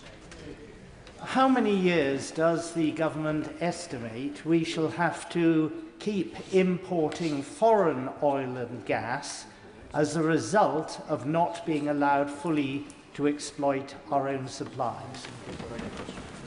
Well, perhaps I would switch the question back to him and say, for how many years have we already been importing oil and gas? Because this comes to the fundamental point here. The party opposite wants to pretend that in July last year somehow we switched to becoming a net importer of oil and gas. That is not what happened. Over many, many years, his party oversaw that transition. And look, I recognise the geology of the basin means that to some degree there would not have been different decisions if we had been in government. That's the nature of the basin. What we could have done differently was see that the transition was happening and deliver the economic opportunities with what comes next. That's what we're going to do. Mr. Speaker, does the Minister share my concerns at the way that Reform and the Conservatives deny the reality of climate change and deny the fact that the best way to protect energy jobs and to protect people's jobs is to follow the Green Jobs Plan? And does he also agree with me that nuclear, such as Heysham 1 and 2 in my constituency, and if I get my way, new nuclear at Heysham, are vital to the Clean Energy Jobs Plan? Well, I was going to say this might be a note of consensus across the House, but then, of course, I remembered the SNP have this ideological objection to nuclear in Scotland, so they won't benefit from the economic opportunities that come from thousands of well-paid, skilled, trade unionised jobs in nuclear. But we do believe that there is a long-term future for nuclear. That's why we announced funding for Sizewell C. It's why we concluded the SMR programme. It's why we have been working with the US government to bring forward private funding partnerships to make sure we're building the latest technology here in the UK. It comes with thousands of jobs. It helps deliver on our energy security long into the future, and it also helps tackle the climate, because this party does believe that the climate crisis is an existential threat to our future. We should do everything we can to tackle it. Richard Tice. Thank you, Mr. Speaker. So thousands more jobs at risk alongside the thousands of families and jobs at risk at the Lindsey Oil Refinery in Lincolnshire, all because of this government's policies about net stupid zero. And yet the Minister talks warmly about the growth prospects for Petrofac.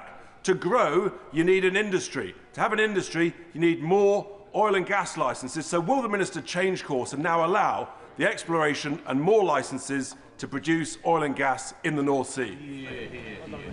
Well, I'm not sure there was a hugely coherent argument there, because on the one hand he seems to say that the future might be in these clean energy jobs, but then he says, well, they might not be delivered fast enough, so we shouldn't bother doing it. Look, we think there is an important long-term future in delivering clean energy, including in his constituency, where many of these supply chain jobs will be delivered. He's against that economic investment. He should explain to his constituents and to the wider country why they want to make this country more energy dependent, not less energy dependent, why they are against the economic opportunities that this brings. And look, even if we disagree on the climate crisis, which I find staggering given all the evidence, but I accept he might bury his head in the sand on it, we should at least agree that there's a huge economic opportunity and an opportunity to maintain our energy security. Alice MacDonald. Thank you very much, Mr. Speaker. I recently visited Baxton Gas Terminal in the Honourable Member for North Norfolk's constituency on the North Sea coast. It already provides up to 1/3 of our nation's gas supply. It is ideally placed to be a carbon capture and hydrogen hub. The Minister has just talked about jobs, and I do want those jobs in my area. So would the Minister recognise the vital role that the east of England plays, and would he back Baxton's plans to ensure its low-carbon future and help secure good local jobs? My honourable friend is right to highlight that this was a huge opportunity that the previous government talked a lot about but actually didn't move forward on delivering. We had in the spending review significant amounts of investment to move forward the carbon capture clusters, and we followed that up with specific investments over the past few months, and I've been privileged to visit some of these sites and to see the potential for maintaining existing jobs in industry while building jobs of the future in carbon capture. We are hugely positive about the future vision for carbon capture across the country as a way to tackle our emissions, to help us get to net zero, but also to create good industrial jobs in the process. Martin Vickers. I thank the Minister for the engagement we've had over the future of Lindsey Oil Refinery in my constituency.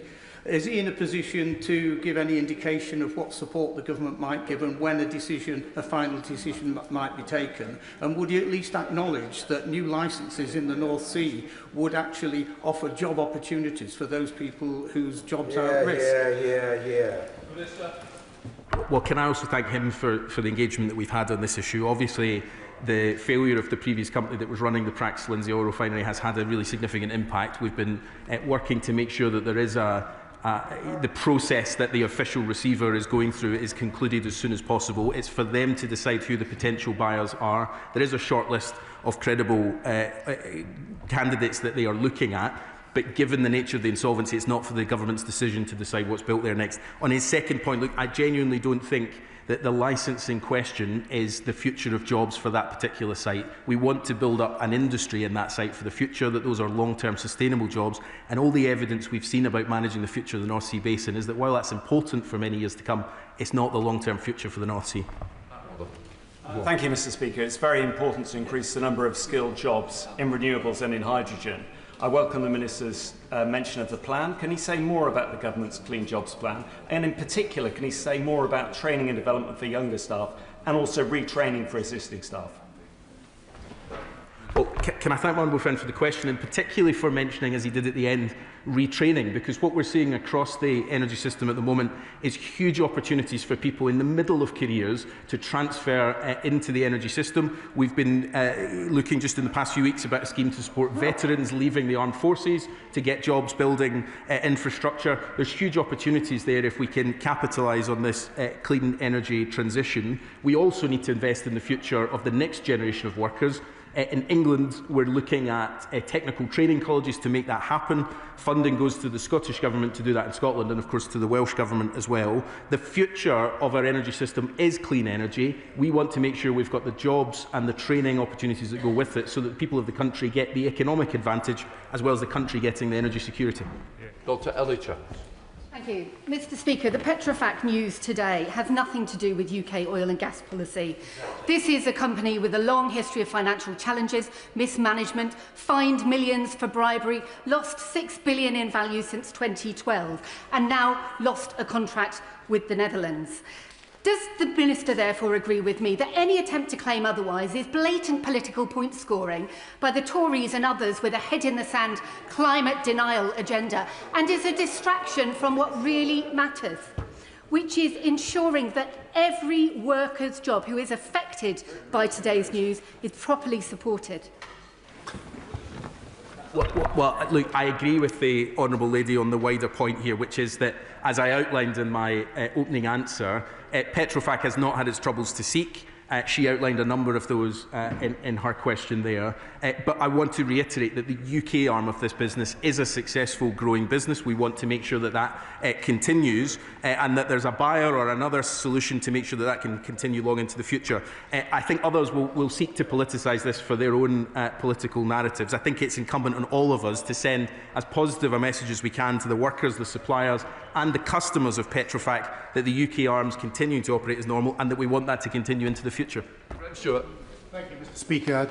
1,000+ people are losing their jobs in North Sea oil and gas every month. And contrary to the case that the Minister presents, of course, this declining basin still has, the industry says, 4 billion additional barrels that could be extracted if only there were new licences. So he tells the House, Mr. Speaker, that it's going to be needed for decades to come, and he cuts off all new supply, mortally damaging the whole supply chain of which Petrofac is part. So he can't deny responsibility, and he needs to persuade the Chancellor, if not his Secretary of State, who's probably beyond persuasion, that we need to move to a practical policy, new licences, optimise it, because green and fossil fuels don't need to be in tension. We want the transition, but we must keep the jobs for now. Well, can I firstly say I welcome the honourable gentleman's recognition that we seldom hear from the front bench of his party these days, that this is a transition and that we want the economic opportunities of oil and gas and renewables, and it's a delight to hear him say that. I think his front bench should say that more often and talk up the phenomenal industry that actually I have to say his party should take a bit of credit for over the past 14 years, building so much of the renewables across the country, but they've turned away from that. On the licensing point, look, I can't remember at what point the honourable gentleman was in the government, but of course the previous government said they wouldn't issue new licences, then they briefly did, then they recognised that that was the wrong policy. I think it was the Liz Truss years where they changed around. The future is a tiny fraction of licences that have been issued have ever resulted in extraction from the North Sea. We'll manage existing licences for their lifespan. We'll have a pragmatic view on the future of the North Sea, which we'll announce in the coming weeks. But the long-term future of the North Sea doesn't lie in oil and gas. It lies in renewables, carbon capture and hydrogen. Angus MacDonald. Thank you very much, Mr. Speaker. I wonder if the Minister would consider whether it really is a just transition, because we are getting thousands of contractors arriving in the Highlands. They stay in workers' camps. There's very few legacy houses being agreed. They're not employing local people, and all in an area where we have the highest level of fuel poverty in Britain. Well, firstly, let me say, Mr. Speaker, that you know winter has come when the honourable gentleman turns up in his lovely knitted jumpers, and it's a pleasure to see them back again. Yes. Can I say, look, He and I have had a number of conversations about this, and I recognise how seriously he takes it. I think there have been some good moves recently to look at legacies left behind, particularly on housing, in fact, where we're building housing that suits the workforce at the moment but can be left behind for communities afterwards.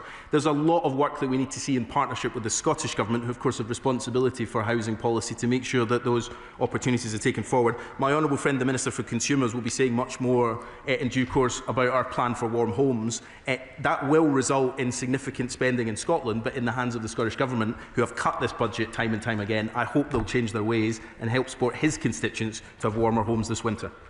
So Desmond Swain. Has he made any estimate of the likely impact on Petrofac and similar enterprises of the extension of the Energy Profits Levy? Well, as I've said in a number of answers now, the UK arm of Petrofac is a successful and growing business. The reason that its holding company went into administration today is a number of different factors, but the loss of an international contract, nothing to do with our policy in the North Sea. Mark Pritchard. Mr. Speaker, of course, climate change exists, just for our colleagues on the green benches, and we need green investment, we need green jobs, and we need the green transition. But isn't there a fundamental flaw at the heart of government's policy, and that is that it is ideologically driven? And have we not learned anything with Russia's invasion of Ukraine on energy security, energy sovereignty and energy independence?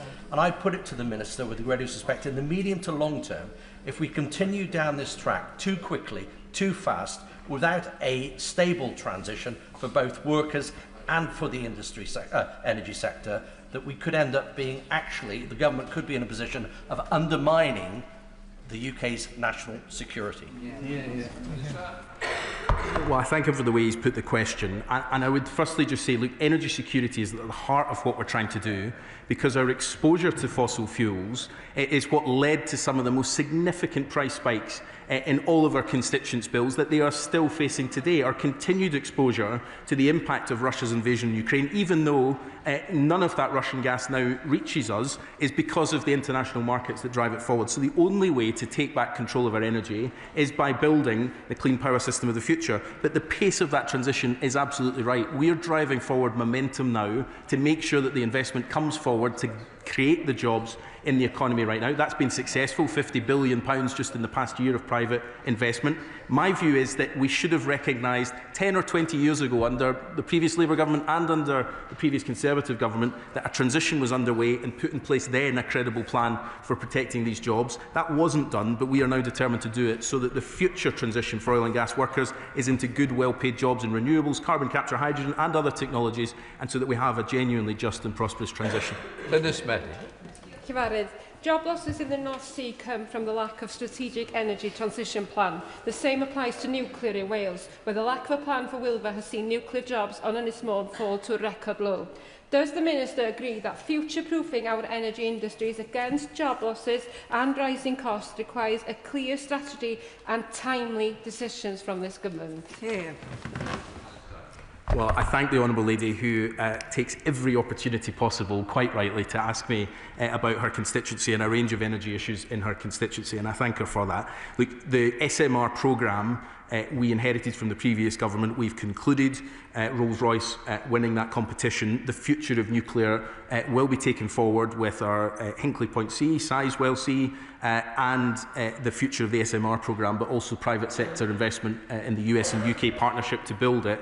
The siting decisions on where the SMRs will be is under consideration by my honourable friend, the Minister for Nuclear, at the moment, and we'll have more to say about that in due course.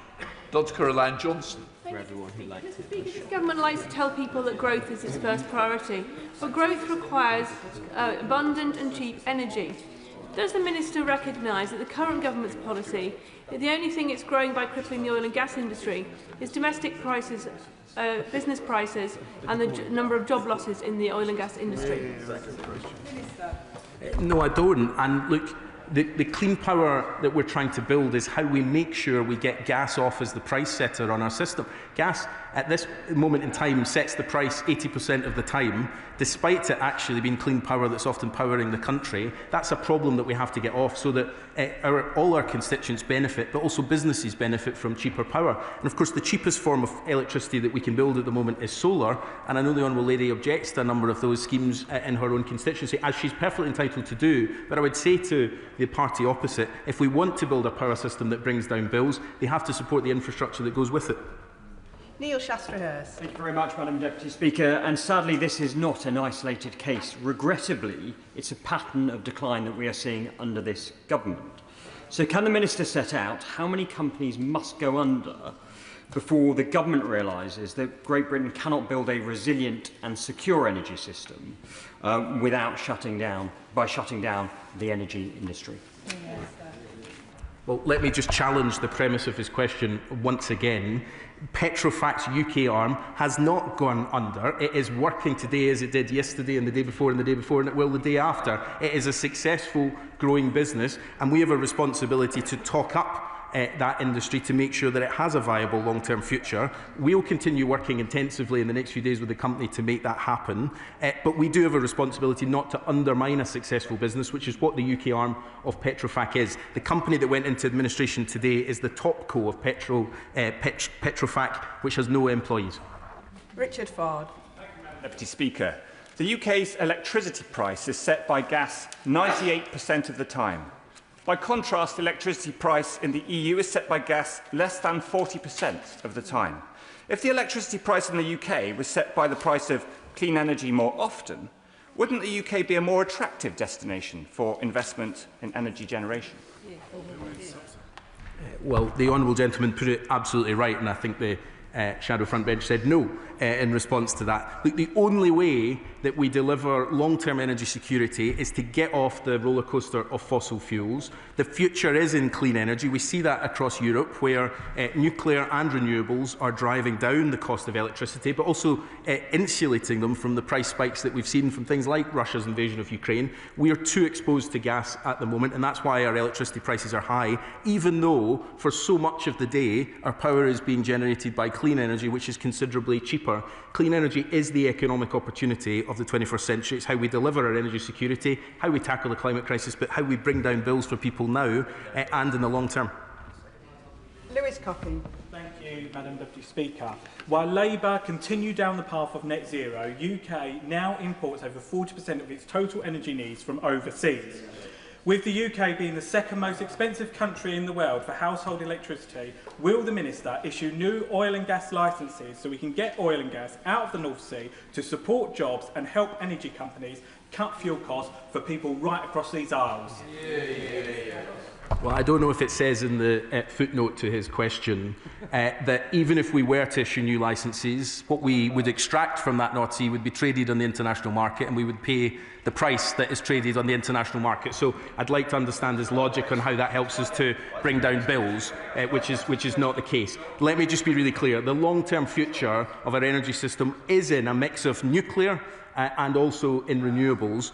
Removing ourselves from the volatility of fossil fuels is the only way forward, but it's also the economic opportunity for his constituents and right across the House as we build this infrastructure here with a proper industrial strategy to create the jobs of the future.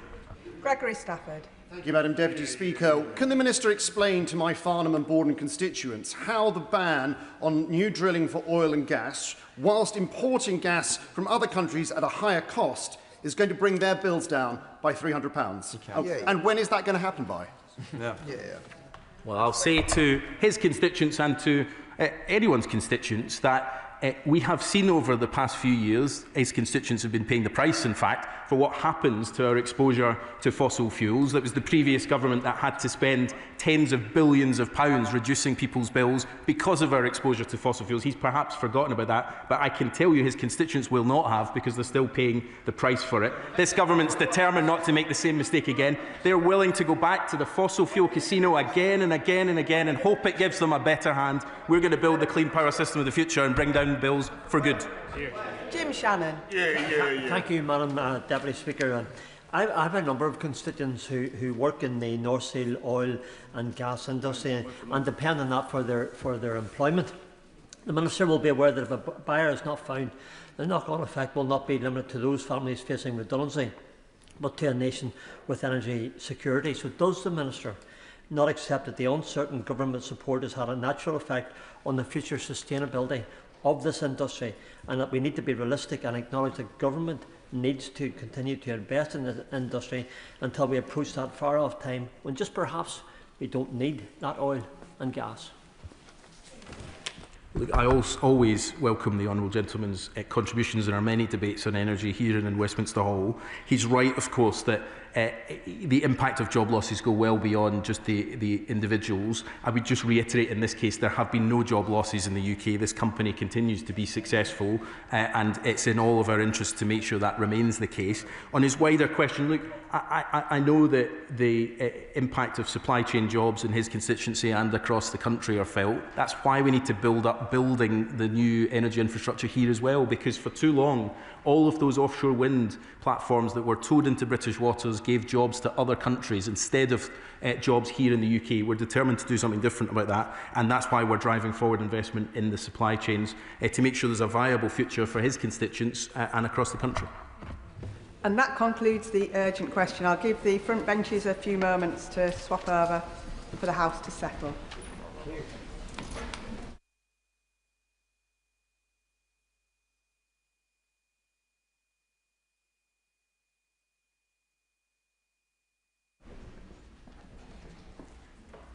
Statement. Deputy Prime Minister David Lammy. Well, Madam Deputy Speaker, with your permission, I'd like to make a statement on the release in error of Hadush Kebatu from HMP Chelmsford last Friday morning. As the House will be aware, Mr Kebatu was apprehended by the Metropolitan Police on Sunday morning in the Finsbury Park area of my constituency. He's back where he belongs, behind bars. And I'd like to thank the Metropolitan Police, Essex Police and the British Transport Police for their swift action to return him to custody, and the public who helped locate Kebatu after the police's appeal. I can tell the House that he will now be transported for deportation back to Ethiopia as quickly as possible.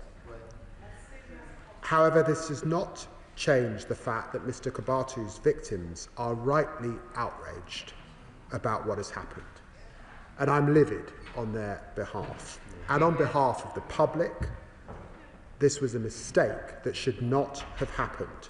The victims expect better, the public expects better, and this government expects better from a critical public service, which plays a vital role in our first duty to keep the British people safe and free from harm.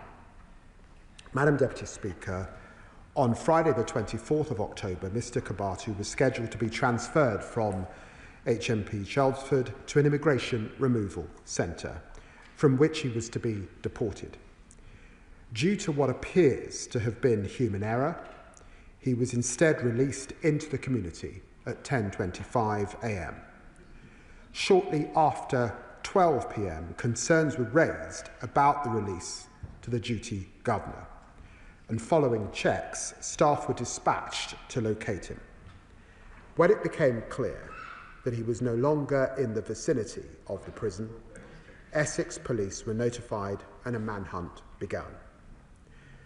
Her Majesty's Prison and Probation Service instigated an immediate investigation, and I've asked for the initial findings to be with me this week.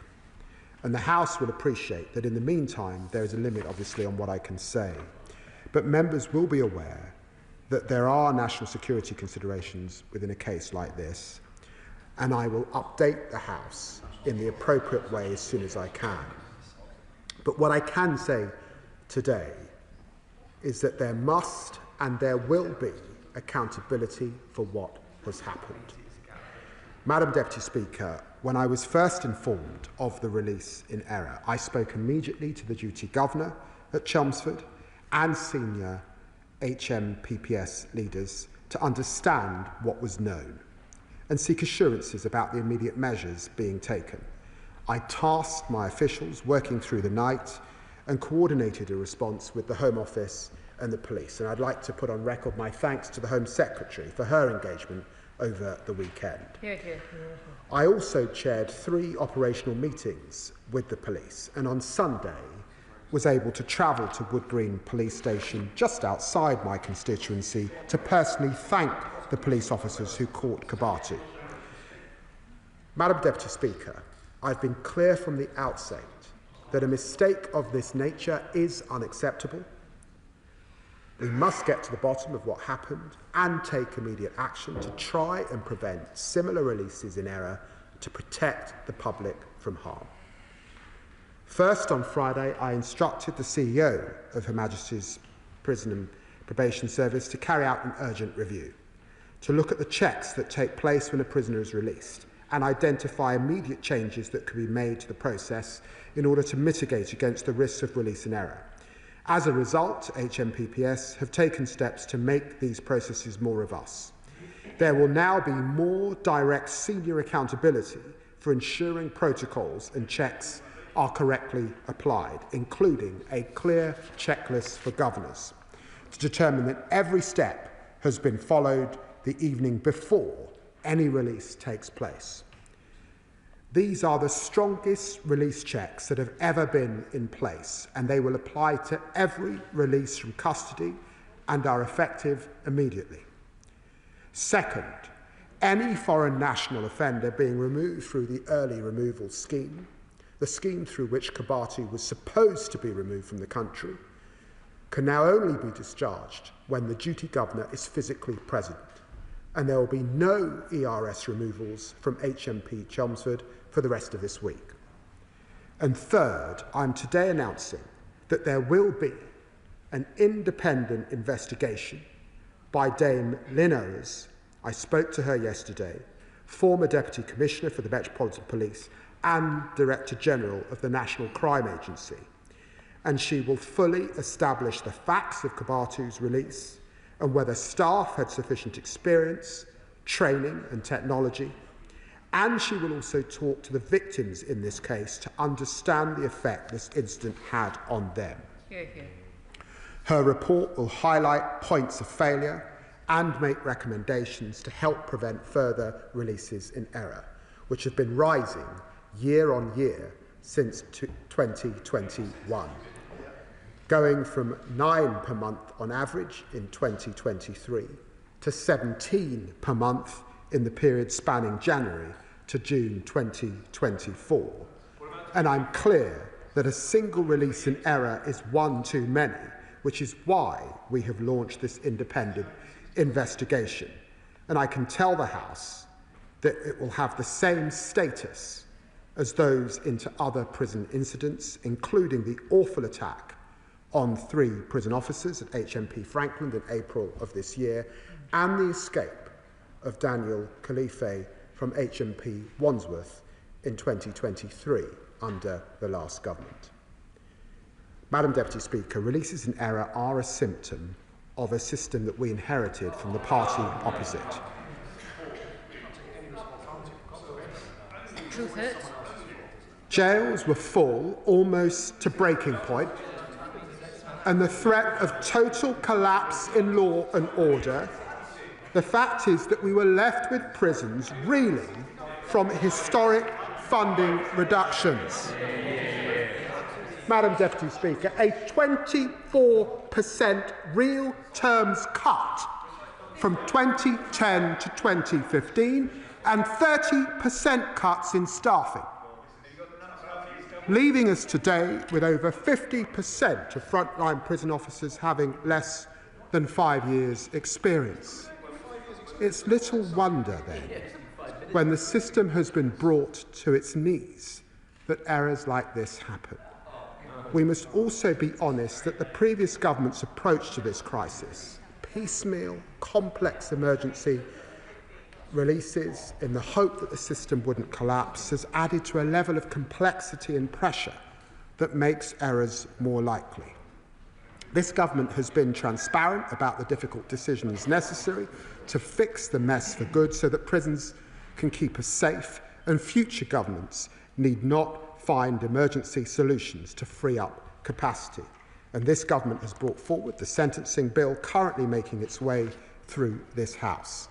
It will ensure we have a suitable criminal justice system, one which can deliver punishment that works, that cuts crime and keeps the public safe. And this government's also building 14,000 additional prison places so that we have capacity to lock up the most dangerous offenders. This is the largest prison expansion since the Victorian era. And let's be clear, there will be more people in prison at the end of this Parliament than there have ever been before. And we've already built 2,500 additional prison places in just over a year, compared to 500 added overall to the prison estate under the Tories. And we're deporting more foreign criminals than the last government. We've changed the law last month to speed up the early removal scheme, something that, to be fair, the Shadow Justice Secretary called for, so that most foreign prisoners can now be deported after serving 30% of their custodial sentence rather than the previous 50%. And through the sentencing bill, we will go even further to deport foreign criminals as soon as possible after sentencing. I can confirm that in the year to July 2025, we sent 5,179 foreign national offenders back to the countries of origin, a 14% increase on the previous 12 months. This frees up desperately needed prison places and saves the taxpayer the £54,000 per year in cost to hold an individual offender. Madam Deputy Speaker, this context sets out the scale of the challenge, but I'm clear that releases in error are not simply a fact of life. The public will not accept that, and neither does the government. We'll get to the bottom of what happened in this case. We will take whatever steps necessary to tackle the spike in releases in error, so that we can uphold the first duty of every government to keep the public safe from harm. I commend this statement to the House. I call Robert Jenrick, Shadow Secretary of State. Thank you, Madam Deputy Speaker. Well, dear, oh dear, where to begin? This Justice Secretary could not deport the only small boat migrant who who tried to be deported. Yes. Having been mistakenly released, Hadush Kebatu came back to prison asking to be deported, not once, not twice, but 5 times. But he was turned away. Madam Deputy Speaker, the only illegal migrants this government are stopping are those that actually want to leave the UK. His officials, briefing the press, called it the mother of all. Yeah, they're not wrong, are they? Calamity Lammy strikes again. It's a national embarrassment. And today, the Justice Secretary feigns anger at what's happened. He says he is livid Kebatu was mistakenly let out. But under his plans to abolish short prison sentences that he forced through the Commons last week, Kebatu would never have even stepped foot in prison in the first place. So let's get it straight. We had the spectacle of the Metropolitan Police scouring London to find a man the Justice Secretary is simultaneously legislating to avoid sending to prison. What an absolute farce. So look, I must commend the Justice Secretary's performance. It is truly BAFTA worthy. He has perfected the art of performative outrage to a T. On Wednesday, well look, they may be laughing, but let me finish this point. On Wednesday, he will force every one of his MPs to vote again on the sentencing bill. which will see hundreds of sex offenders, just like Kebatu, avoid prison altogether. Sick men who destroy the lives of young girls, who steal their childhoods from them. They will be free to roam your communities, to steal the childhoods of your constituents. And I'll tell you who'll be livid then. The British public will be livid, and they'll know who's to blame. Madam Deputy Speaker, the Justice Secretary says he's launched an inquiry into what's happened. But he should be able to provide some basic questions to the House now. With respect to the prison in question, HMP Chelmsford, there's clearly a very significant problem. In a previous internal audit at Chelmsford, officials had marked their own homework as good, yet inspectors rated it as of serious concern. What is the Justice Secretary going to do now to address the way in which problems in our prisons are covered up routinely or wished away? On the subject of the inquiry itself, you won't be surprised to hear I am, how shall I put it, sceptical about this government's ability to conduct inquiries with any competence. Why is it limiting itself to this particular security farce and not the other glaring errors, like the doubling of drone sightings above prisons, the soaring assault on prison officers, or the rampant extremism we're now seeing in our jails? Shocking as this accidental release is, it is not a one-off blunder. It has come to be the norm under this government, as the number of prisoners mistakenly let out early has more than doubled. So can the Justice Secretary tell the House how many of the 262 prisoners let out mistakenly in the year to March were violent or sexual offenders? And how many are still at large? There are now record numbers of foreign nationals clogging up our prisons, more than under the last government. How many of those 262 prisoners accidentally released are migrants, like Kebatu, who were awaiting deportation? Madam Deputy Speaker, can the Justice Secretary give the House his cast-iron assurance that this man will be deported from our country by the end of the week, as he promised on the news on Sunday? And if he fails, will he take responsibility and resign? And lastly, on Tuesday, the Justice Secretary blocked my amendment to release the migrant crime data. Does he now finally acknowledge that there is a link between the small boats and crime in this country?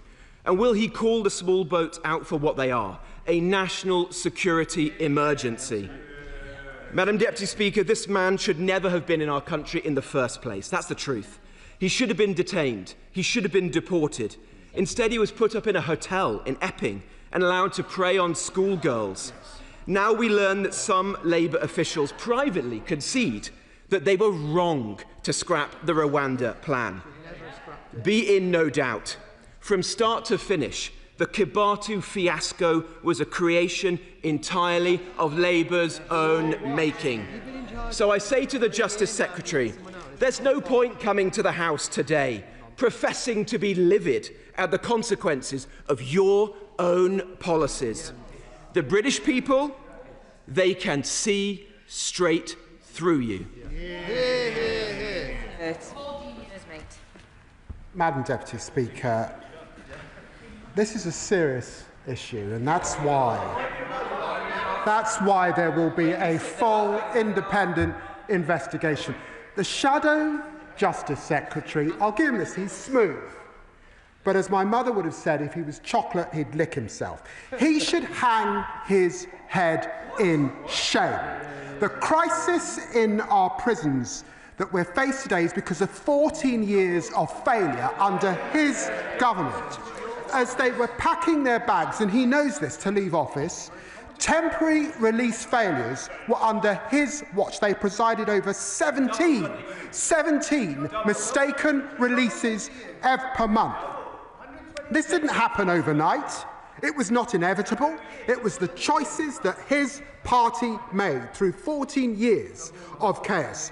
They said that they were the government of security and safety. They oversaw rising violent crime and crumbling courts and crumbling prisons. Again and again, they promised 20,000 extra prison places, and they managed an extra 500 in 14 years. They promised to remove more foreign national offenders from prisons. They failed. They promised investment and expansion in the prison system, but budgets stalled. They promised investment in the police, but again, we saw the police cut by 20,000. They promised increases in access to justice. We did not see that. We saw almost the collapse of legal aid. Violence went up in our prisons. Self-harm went up in our prisons. Drug abuse went up in our prisons. And prison officer numbers were cut under his watch. And he comes here and has the brass neck to give the impression that this started just 14 months ago. Let me just pause there. William Fernandez was released in error in March 2021. He was a sexual predator. He raped a 16-year-old and sexually assaulted another young woman after he was let out by prison in 2021. Was there an independent investigation? No, not from their side. Rayan Nubi, released in error in March 2023. Again, a man who was mistaken released from a Category B prison. Was there an independent investigation under his watch? No, there wasn't. Laura Matavoulis, again released in error in December 2021. Was there any independent investigation? None at all. And he comes here with the brass neck. I've asked Lynn Owens to look at this.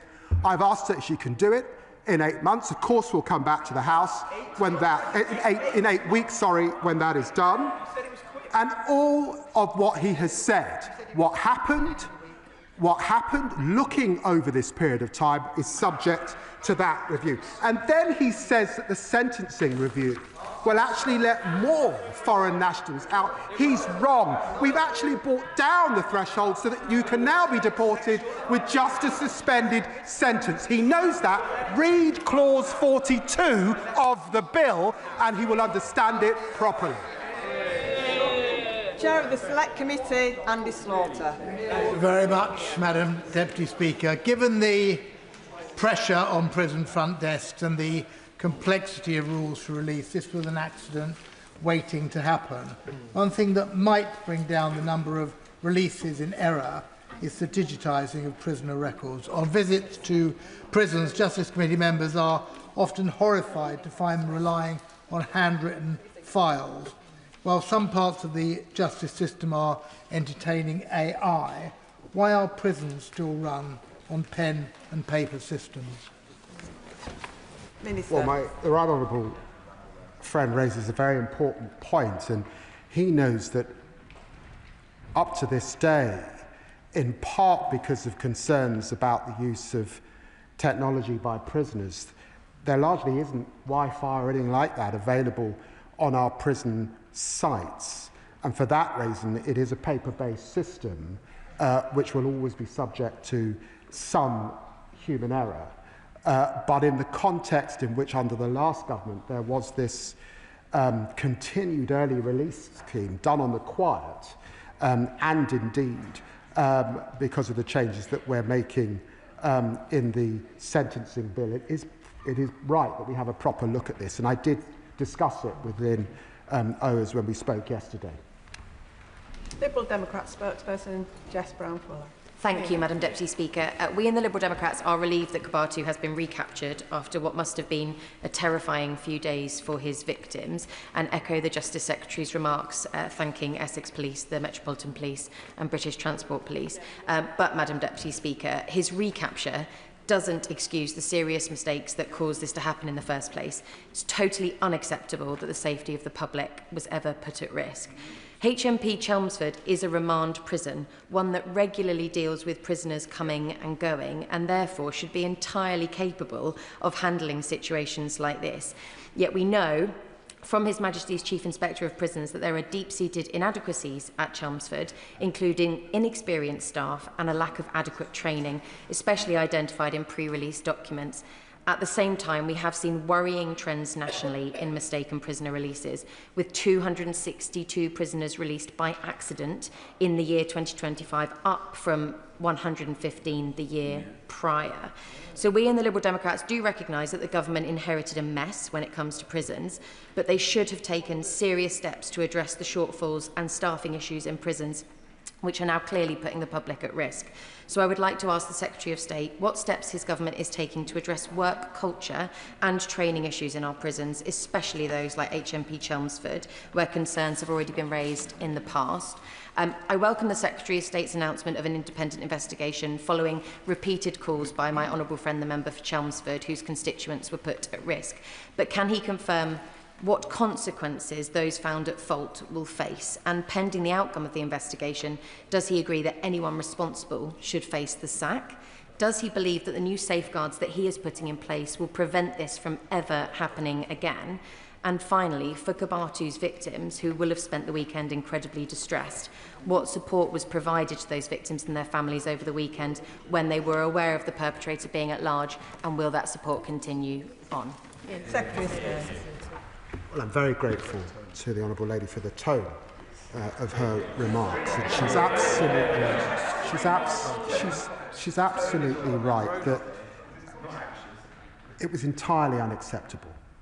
And understandably, the victims of those crimes would have been very, very anxious, and their families over the course of the weekend. And the public at large would have been anxious, particularly women and children.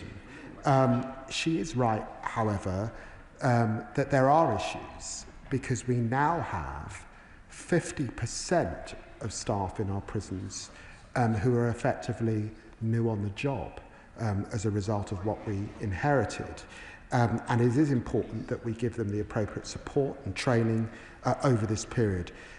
She knows, because I've said it from this dispatch box, that it's our intention to grow the number of prison places and to build new prisons, 14,000 places by 2031. And in that context, it's important that we grow the number of officers as well and support them. She knows too the importance of probation in this context, and the 700 million that we've allocated to support our probation service at this time is really important. She will recognise that in a system that releases 57,000 prisoners every year, that many of those prisoners are released appropriately, under licence.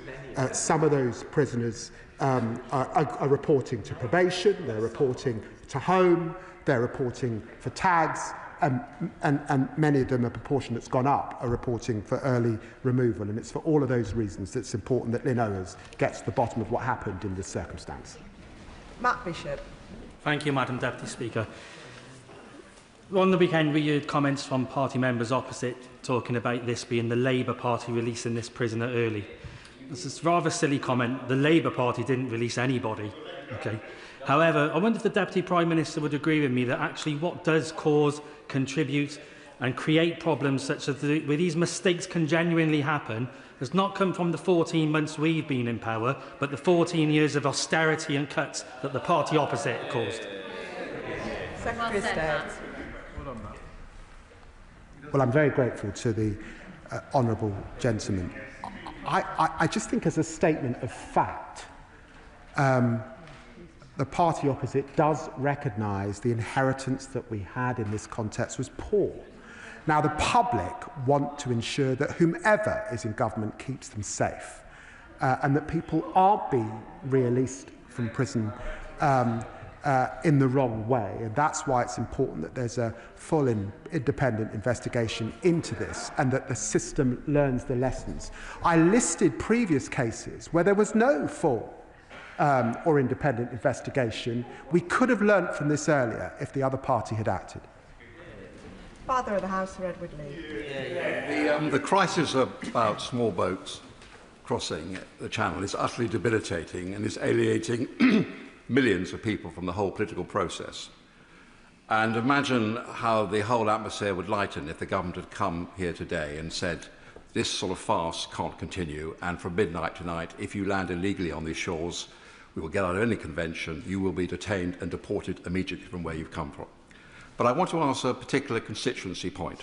Such is the crisis around how to house people. There are reports today in the Times and other newspapers that the government is thinking of opening disused military sites and is looking at 2 or 3 in particular. Now, the government gave a solemn promise that they would not use RAF Scampton to house illegal migrants. Can you confirm that solemn promise still stands? Secretary of State. He's heard, and he heard the Housing Secretary talking about this morning, that we are looking at military sites, and there are a number of them that we're looking intently. I'm afraid I'm unable to give him the reassurance in relation to his own constituency because I haven't got the list in front of me, but I will ensure that the appropriate minister makes contact with him. Maureen de Just. Thank you, Madam Deputy Speaker. It is, of course, deeply concerning that a dangerous criminal was released onto the streets, and this should not have happened. But I do want to thank the Deputy Prime Minister for his honest assessment of what happened and for acknowledging that what happened was wrong. But does he agree with me that we are actually dealing with 14 years of Tory neglect with overcrowded and understaffed prisons, and when things go wrong, as they have done, it is essential that we take swift and decisive action so that the public trust in the justice system is maintained, and that is exactly what we are doing now. Secretary of State. Well, I'm very grateful to the right honourable gentleman. The truth is that under this government, in our first year in office, over 5,100 foreign national offenders were removed from this country. That's the truth. We've removed 2,500 more from prison than in recent times. And the truth is, under the last government, there were 800 releases in error and no full independent investigation. That is the truth, and it's under this watch that we're going to change that. Marie Goldman. Thank you, Madam Deputy Speaker. The trial, sentencing and mistaken release of Hadush Kebatu all took place in the heart of my Chelmsford constituency, and it is entirely unacceptable. I firstly want to thank Essex Police, British Transport Police and the Metropolitan Police, as well as the public's vigilance, for ensuring that he was apprehended and will now be deported. I welcome the announcement of an independent investigation, but the government must ensure that any recommendations are implemented in full, without delay, and not just left to gather dust on a bookshelf. Turning to prison leadership, does the Justice Secretary agree with me that scapegoating a single prison officer for systemic failure is unacceptable, and that if leaders, including prison governors, are found to be at fault, they should resign?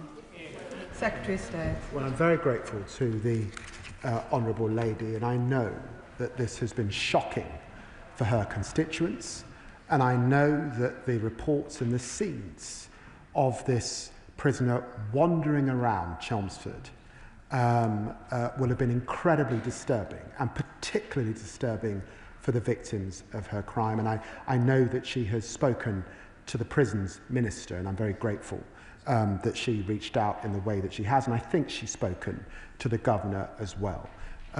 Now, I know that we have suspended the officer involved pending an investigation. That must be right and proper. But I hope that she will recognise, in asking Dame Lynn Owens to look at this closely, that of course we will take seriously her recommendations, and I will ensure that this House has full scrutiny of those recommendations when they come forward.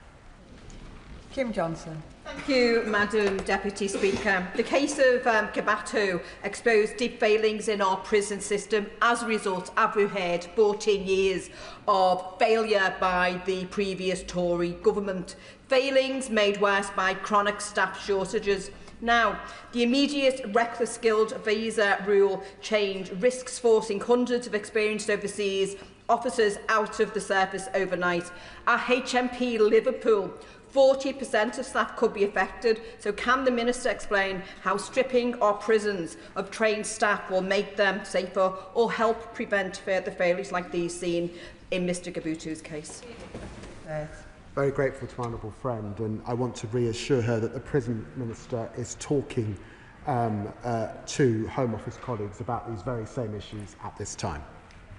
Dr Neil Hudson. Thank you, Madam Deputy Speaker. Madam Deputy Speaker, my thoughts are with the victims of this sex offender's crimes, including the 14-year-old Epping schoolgirl. They and their families want answers as to how this major breach could have happened. Now, the Prime Minister and the Justice Secretary have said that they were appalled and livid. Well, that's great. So is everyone. But ministers are not commentators. Exactly. They are in charge, and ultimately, they are accountable for this. Madam Deputy Speaker, this hasn't gone away for the people of Epping. The twice-weekly protests continue. No one wants to see our town repeatedly the lead story in the news, and the events of recent days have raised again community anxiety and distress. Will the government now get a grip on this issue, address the illegal immigration crisis that has spun out of control on their watch, and do the right and safe thing and close the Bell Hotel immediately? Secretary of State. Well, the honourable gentleman is right in the beginning of his question to centre the victims of these crimes and their anxiety and to hold that dear. And it's why the first thing I said to Lynn Owens was, would she reach out to those victims and just hear from them as she went about her work. I'm quite sure, because I know Epping very well, I'm quite sure that his constituents know that the crisis that we inherited begun under the last government, and their discontent in relation to asylum and immigration, the inability of the last government to deal with the gangs, the collapse of the Rwanda scheme, and the outrage of asylum hotels all begun under the last government, and he knows that as well as I do. Chris Webb. Thank you, Madam Deputy Speaker. I thank my friend, Deputy Prime Minister, for coming today to address this serious issue. Many of my constituents raised it with me over the weekend. I do notice not a single member from Reform here, especially the member for Runcorn. I'm assuming she's still running scared after horrific racist remarks over the weekend. But can the Deputy Prime Minister confirm that deportation of Kebatu will proceed unhindered and without delay to... Order. I'd ask the honourable gentleman to ponder on his words and perhaps suggest that he does withdraw that remark that he's just made about another honourable member from this chamber. Okay, on your advice, I've withdrawn that remark. So, to finish my question, will the Deputy Prime Minister ensure that there is a swift plan that when mistakes are made, it's essential to ensure that public trust is remained in these justice systems? State. Well, my honourable friend is right. And it's hugely important because it's important to put in context not only the victims who would have been anxious, but also the inheritance of the backlog in our courts so that people can't get justice. He's right also to reference the honourable member for Runcorn, who I see is not in her seat, despite her very inflammatory statements over the weekend. Sir Ashley Fox. Thank you, Madam Deputy Speaker. It is outrageous that Kebatu was not deported at the end of his sentence. What is worse is that the number of prisoners released by mistake has more than doubled under this government. Now, if the Deputy Prime Minister is determined to release thousands more prisoners early, how confident is he that this mistake will not be repeated again and again on his watch? Secretary of State. Well, can I say to him that there is actually a point of agreement between the two main parties, and that is that foreign national offenders who commit crimes should be deported as quickly as possible. And under the sentencing bill, we are attempting to do that. And it's actually something that the Shadow Justice Secretary has raised, and I think that's one point at least of agreement. I'm serious about getting to grips with the early release issue. And I'm serious when I say, and he knows this, that this story begun before we came to office. It's why one of our most senior police officers will be looking at this issue, and of course we will take serious all of her recommendations. It's hugely important that the public see the system working and that they feel safe. Thank you, Madam Deputy Speaker. Hadush Kebatu is clearly a depraved individual and a dangerous pervert who should be booted out of the country without delay. But my constituents get sick and tired of having to foot the bill of the cost of housing foreign national offenders in British jails. And so, therefore, can he reassure them that the sentencing bill will make it much easier to deport those individuals and make sure they're in foreign jails where they belong rather than clogging up our prisons? Yeah. Well, my honourable friend's exactly right. £54,000 it costs a year to have any individual in prison in our country. It's a lot of money. And that's why it's important that we reduce the period that they're in our country, and that once they've been convicted and served 30% of their time, that we can deport them back to where they come from. And that's where, of course, Kebatu should be and should experience over the course of the next few days. Tessamont, is he rising? Tessamont? No. Richard Ford. Richard Ford. Madam Deputy Speaker, the breakout from prison of Hadush Kebatu sounds less like the Great Escape and more like Fawlty Towers. It has helped bring to light that 262 prisoners were released by mistake last year and 115 were released by mistake the year before. For mistaken releases, what assurance can the Justice Secretary offer that the responsible contractors or subcontractors will be subject to the sort of financial penalties that motivate them to prevent further mistakes from happening? Secretary of State. Well, I'm not sure in this circumstance that this was subcontracted. He will understand that when we look at the 56,000 or so prisoners who are released from prison, many are being released into the hands of probation and asked to report to a probation office. Some are released for time served. There are both housing, employment, assessment needs, and he's right, I think behind his question, many are tagged at home. For some reason, Kebatu found himself in the wrong stream because for foreign national offenders, it's an immigration removal centre and it's off on a plane, and that's what should have happened. Justice Arthur. Thank you, Madam Deputy Speaker. I welcome the fact that Dame Lynn Owens will be speaking to the victims of Kebatu to understand the impact on them.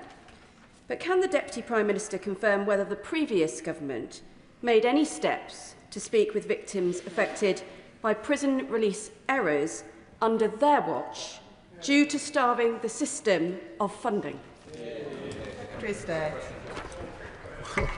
There were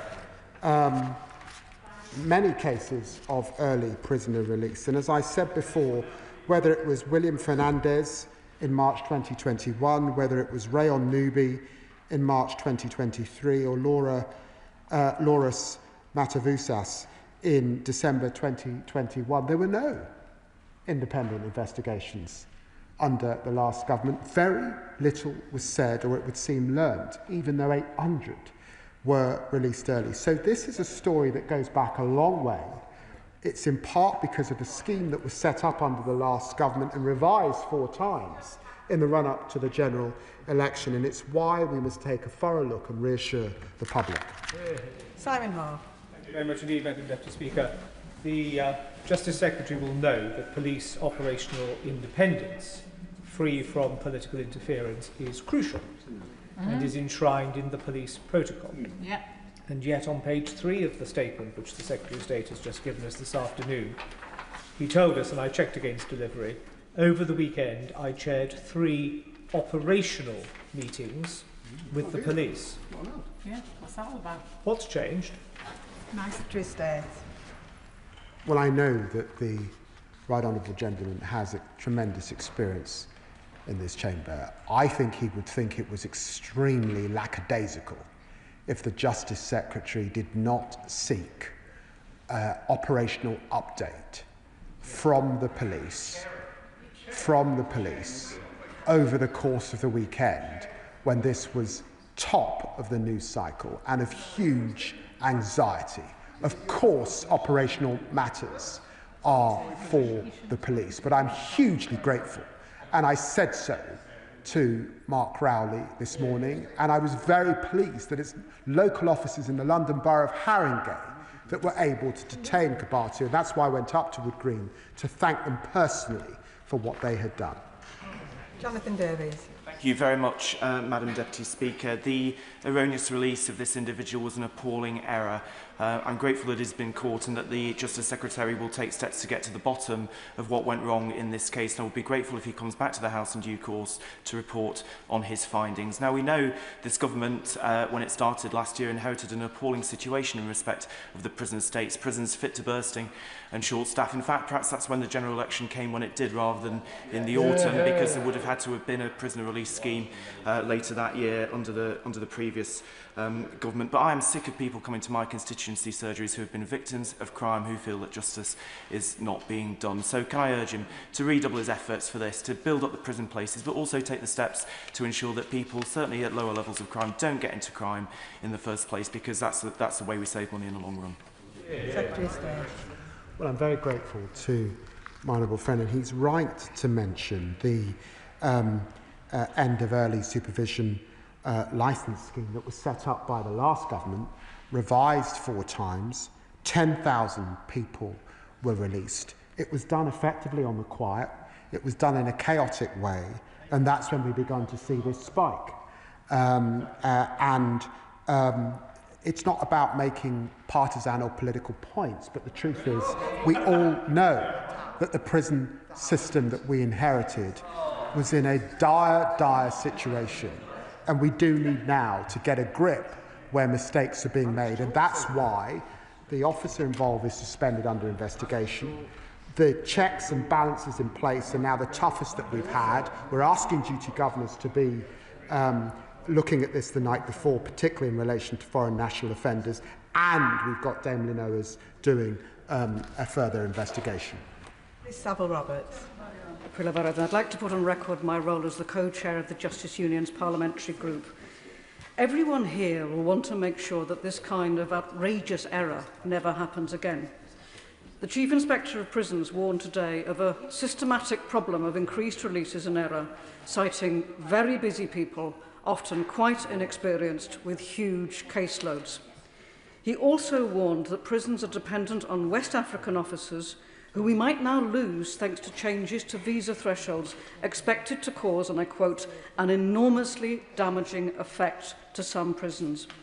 With this in mind, because his government has control over this, will the Justice Secretary press the Home Office to look again at how changes to the skilled workers visa are directly causing prison staff shortages and worsening prison performance? Secretary of State. Well, I'm very grateful to the Honourable Lady for putting on record the challenge that we have with junior staff, and I'm very grateful to the work that we have in our prison system of those staff who are much beloved, who have come from West Africa, largely Nigeria, to support this system for a period of time. And I do recognise the challenges that she articulates, and of course, as she would expect, all of these matters are under discussion. Christine. Thank you, Madam Deputy Speaker, and I thank the Deputy Prime Minister for his statement today. I can also thank the member for Epping for him starting his question with a recognition that this really affects the victims of this terrible crime. And I think we all need to recognise the devastating effect this will have on families who are victims of crime when the person who's committed those crimes is released in this way. What reassurance can the Deputy Prime Minister give residents in my constituency of Harlow that this government will finally get on top of this issue, get on the front foot of this issue and finally tackle it? Secretary of State. Well, can I begin by just wishing my honourable friend congratulations. I know he's just returning from paternity leave. Very grateful to that. And, you know, I know his constituency of Harlow very, very well. I think it's got one of the highest proportions of Spurs supporters in the country. And I know those folk would have taken this very seriously. And I'd want to reassure them that we've asked one of our best senior police officers to lead this review, where we put in place immediate checks in the system that are the toughest that have ever been in place, really, for release. Of course, the officer involved has had to be suspended pending that full investigation, and the prison service themselves are doing their own investigation immediately begun that will report to me later on this week. Sir Julian Lewis. Mr. Kebatu came to this country by small boat, allegedly because he was seeking asylum against oppression in Ethiopia.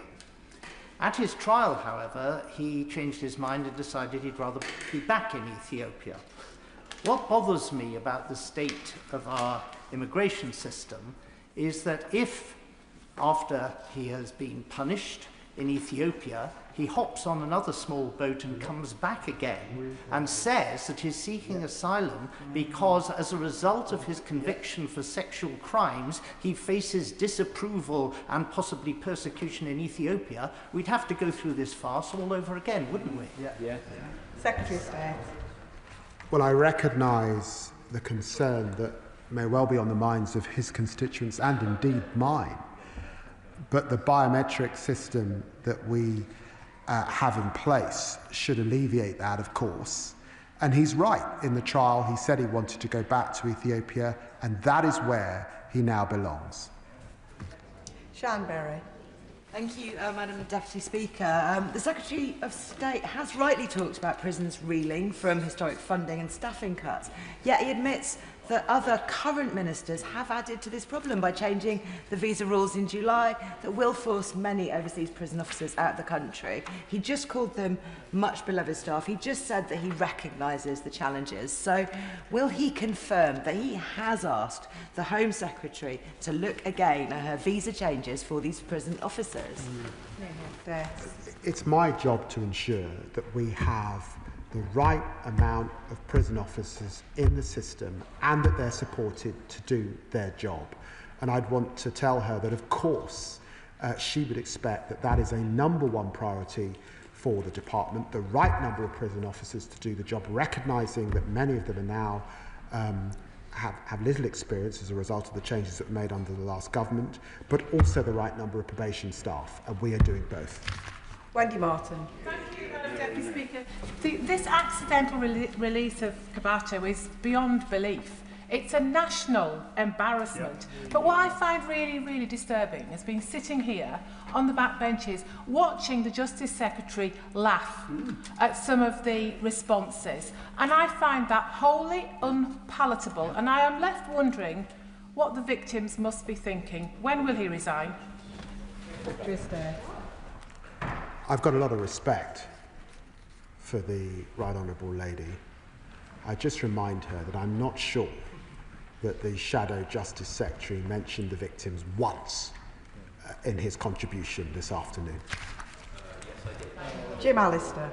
Madam Deputy Speaker, I think we all know that it is the notoriety of the Kebatu case which has brought the Justice Secretary to the House today. But we also know that in the year 24-25 there were 262 such wrongful releases. How many independent investigations were held into any of those? With what result? And how do we get to the point where on average we have 5 wrongful releases per week? Shouldn't action have been taken long ago?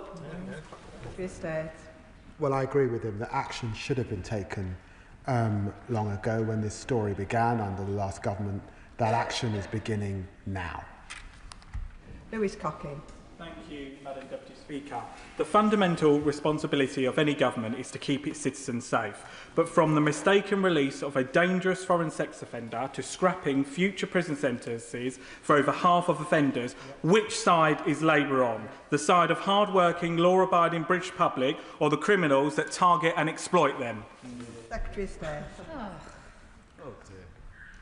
I've got to say to the honourable gentleman that I think his constituents will be pleased that we are increasing the number of prison places after the horrific legacy from the last government, that we're reversing some of the cuts that we saw under the last government, that we've got a sentencing bill passing through this Parliament, and that we will be coming forward with a courts bill, all to deal with the chaos that we inherited in our justice system. And I've got to tell him, it's really rich when we're talking to a party that cut 20,000 police officers in our country. Mark Pritchard. Madam Deputy Speaker, can I just say to the Justice Secretary, it is wearing a bit thin referring to the last government's record. This government has been in power for over 12 months, so it just isn't going to wash with the British public. Can I also say to the Justice Secretary, I think he does his calm better than he does his livid. He mentioned to my honourable friend, the member from North Dorset, I think he paraphrased his own statement, but his statement clearly says that he did chair, exact words, over the weekend I chaired not one, but 3 operational meetings with the police. And members across this House, on all sides of the House, will know we can attend strategy meetings, but we never interfere with operational matters. So I think the House and members of the public, and indeed police officers around this country, deserve more clarity on that. And finally, Madam Deputy Speaker, if I may, it says in the statement, page 2, members will also be aware that there are national security considerations with a case like this. What are those national security considerations? It's a bit confusing. First time I've heard this is an open court criminal conviction. So what are the national security implications? And finally, just so he knows I haven't gone too tough on him today, can I commend his decision to appoint Dame Lynn Owens a first-class public servant? Secretary of State. Well, Madam Deputy Speaker, I'm very grateful to the right honourable gentleman. We're actually friends, despite the nature of his questioning. I think it is important that the police were able to give me an operational update, and I thank them for the work that they did across the Metropolitan Essex and the British Transport Police, and I'm sure that his constituents value that. And look, I'm sorry that he doesn't want me to mention the record of the last government, but I've got a feeling that as he sat there on the benches when they were in government, he was hugely disappointed with their record on crime and their record on the justice system. Thank you, Madam Deputy Speaker. As the House will be aware, I was once a Epping Forest District Councillor and an Essex County Councillor, so I know both Epping and Chelmsford. It's fair to say that, given the high-profile nature of this particular case, public confidence is at an all-time low. Did the Justice Secretary consider his position? And if not, why not? I really think that's a ridiculous question. He knows the answer. The answer is no. What I considered carefully was what my predecessors were up to in the last government, to allow this spike, to do nothing about it. And when I looked at the cases, particularly the case involving someone who was let out and went on to commit a sexual assault, I wondered why there were no independent investigations set up under the last government. Paul Carla. Thank you, Madam Deputy Speaker. As the Justice Secretary admits, there's a staffing crisis in our prisons which his government inherited from the brass-necked Tories. Over one-third of prison officers now have less than 2 years' experience. With too many officers leaving the profession and too few joining, is it any wonder mistakes like this happen increasingly frequently? But whilst the Minister of Justice has sought to address the prison officer shortfall by recruiting overseas, as we've heard, the Home Office is undermining those actions by raising the payment threshold for the skilled worker visa. So, can I ask the Justice Secretary simply, yes or no, is the Justice Secretary asking the Home Office to add prison officers to the skills shortage list? Secretary of State. Well, as I've said, it's right and proper that the Home Office has a thorough regime for skilled workers, and I would support them in that endeavour. It's also important that we have the bank of prison officers that we need, and it's my job to ensure that we have that, whether they are able to come from abroad or whether, of course, as the vast majority of them do, come from our own country. Luke Evans. Almost a dozen pages in the statement, almost an hour taking questions, and I haven't heard one word. Sorry. And that's really important, actually, particularly for the father and the 14-year-old victim. Now, the Justice Secretary said a number of times he's personally reached out and thanked the police. Has he personally reached out to the victims? Has he tried to speak to them? Has he tried to say sorry? Well, of course I'm sorry. Sorry that any victim of crime had the anxious weekend that they had. And it was important for me to ensure that police liaison were in touch with them, and I'm grateful to Essex Police to do that. And important to me that Lynn Owers is able to speak to them so that their concerns are reflected in her full and final report. Dr. Caroline Johnson. Thank you, Madam Deputy Speaker. How many of those released in error under this Labour government are still at large? Secretary of State.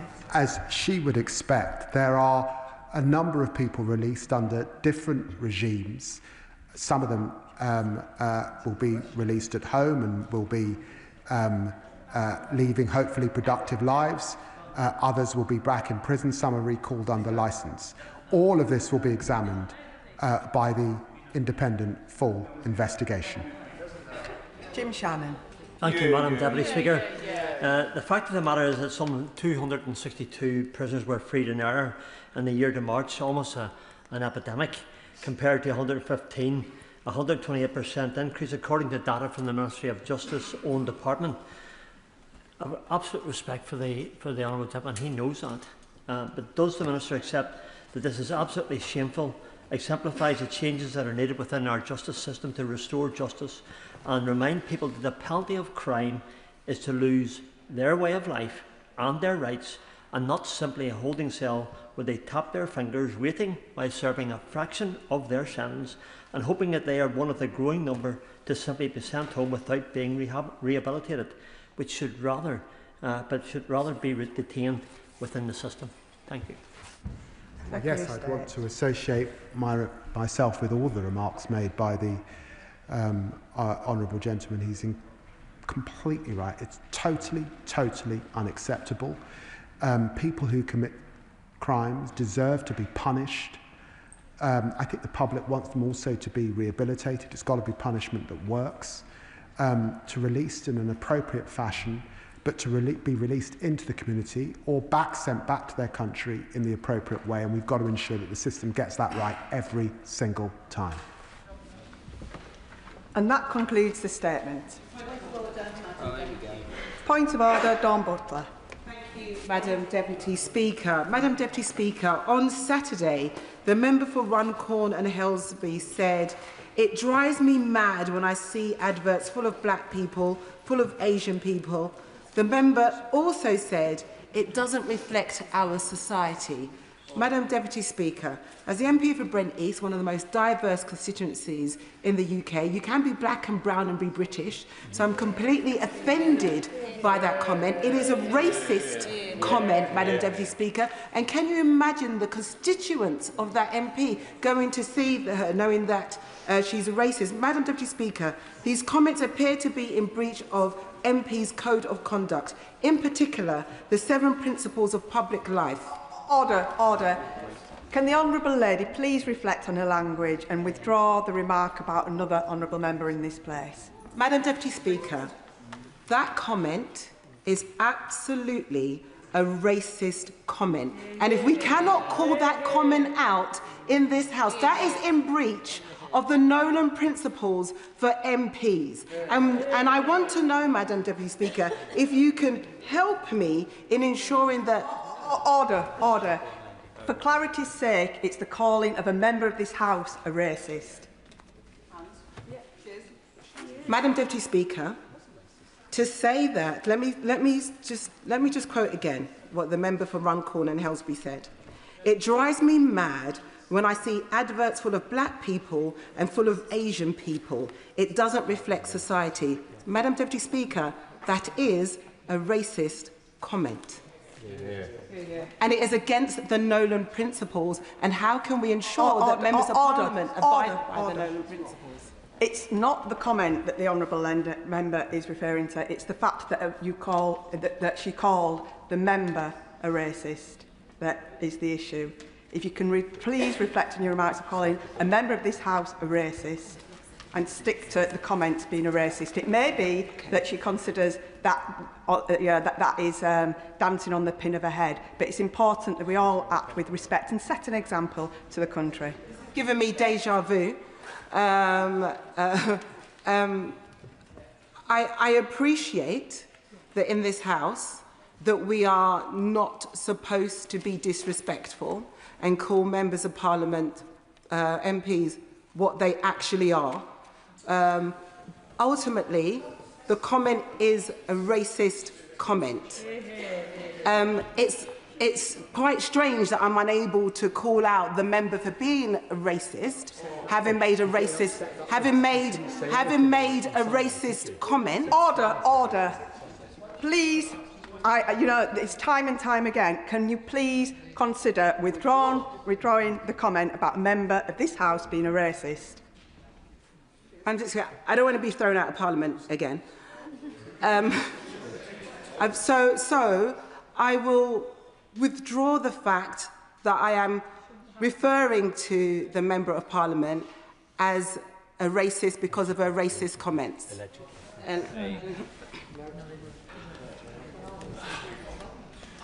Has she informed the member for Runcorn and Helsby that she intended to refer to her in the chamber? I have.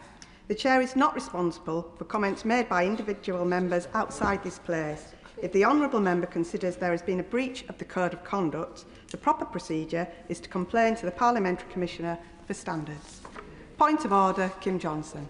Thank you, Madam Deputy Speaker. I have a point of order on the same person but a different point. I rise on a point of order to raise a matter of both parliamentary courtesy and political accountability. I have been informed that the member for Runcorn and Helsby last week held a political meeting in my Liverpool Riverside constituency with any prior notification to me. I have informed the member that I would be raising this as a point of order. And while there is no formal rule preventing members from visiting other constituencies, it is a fundamental convention of this House that MPs respect the local representation of their colleagues and notify them before seeking to engage with their constituents. They know they're not welcome coming into my constituency stirring hate and division. To ignore this convention of the House is discourteous. To do so in a city like mine with a very long and proud history of diversity is politically provocative. I call on the House to recognise that such actions undermine the norms of mutual respect between members and disregard the rights of constituents to be represented by their elected MP. The people of Liverpool Riverside do not welcome this opportunistic political activity. Does the Deputy Speaker agree with me that this matter requires urgent attention, and can the Deputy Leader of the House reaffirmed their principle that parliamentary conventions and respect for local representation must be upheld by all members? I thank the honourable member for her point of order and for confirming that she has notified the member for Runcorn and Helsby in advance. Mr Speaker has always been clear that members intended to visit another colleague's constituency, except for purely private purposes, must inform colleagues in advance. Point of order, Simon Hoare. The Honourable Lady for Brent East is absolutely right to draw the House's attention to the Nolan principles of public life, and they fall within the auspices of my Select Committee to keep a weather eye on, and of course it's an important anniversary of the Nolan principles this year. Given the fact that it is an important anniversary, and given the fact that the government has pulled together a whole variety of propriety and ethics under one body, might it now not be appropriate for the authorities of this place to reissue to all members what those principles are, that they are as enduring and relevant today as they were when Lord Nolan first penned them, and if we all abided by them fully all of the time, political and public life may be a little better. I thank the honourable member for his point of order. It's a very interesting idea. They are set out in the Code of Conduct, but I'll make sure that Mr Speaker is aware of his comments. I have to notify the House, in accordance with the Royal Assent Act 1967, that the King has signified his royal assent to the following acts. Bus Services Act 2025, deprivation of citizenship orders, effect during appeal Act 2025, Renters' Rights Act 2025, absent voting, elections in Scotland and Wales Act 2025, General Cemetery Act 2025. We now move on to the business of the day. The clerk will now proceed to read the orders of the day. Victims and Courts Bill as amended in the Public Bill Committee to be considered.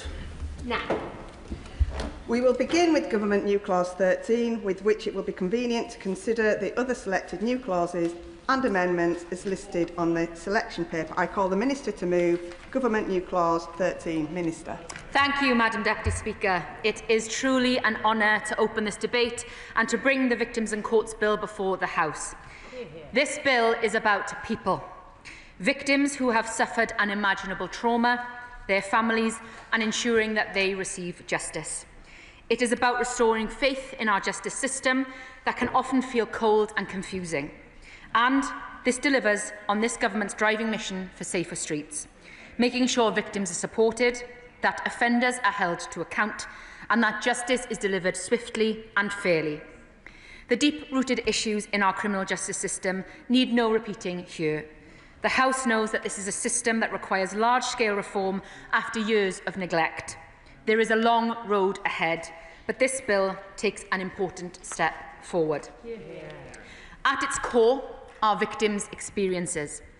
This government is bringing forward real, tangible measures to ensure that victims' voices are heard, that their needs are recognised, and that their rights are respected. This will strengthen our courts, improving efficiency and fairness across the system.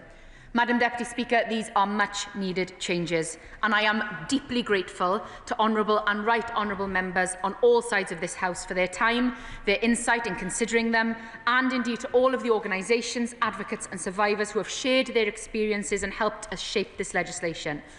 I am sure the House will therefore join me in paying tribute to the families of Jan Mustafa, Olivia Pratt-Cobell, Zara Alina and Sabina Nessa. And I would like to welcome to this place Aisha Hussein, Cheryl Corbell and Antonia Elverson. They are in the public gallery today. I would also like to thank Jabina Islam, Farah Naz, the Justice for Victims group, which includes Susan and Jeremy Everard, Glenn and Becky Eunice, Katie Brett, Paula Hudgell, Aisha Hussein, the Bethan family, all for their courage and strength in campaigning amongst immense grief for their loved ones. 3 government amendments at report stage have further strengthened this bill, delivering clearer, stronger protection for victims, and I will turn to these briefly now, and again thank you all to everyone who has worked so constructively with me and officials in the Ministry of Justice to discuss the issues and concerns.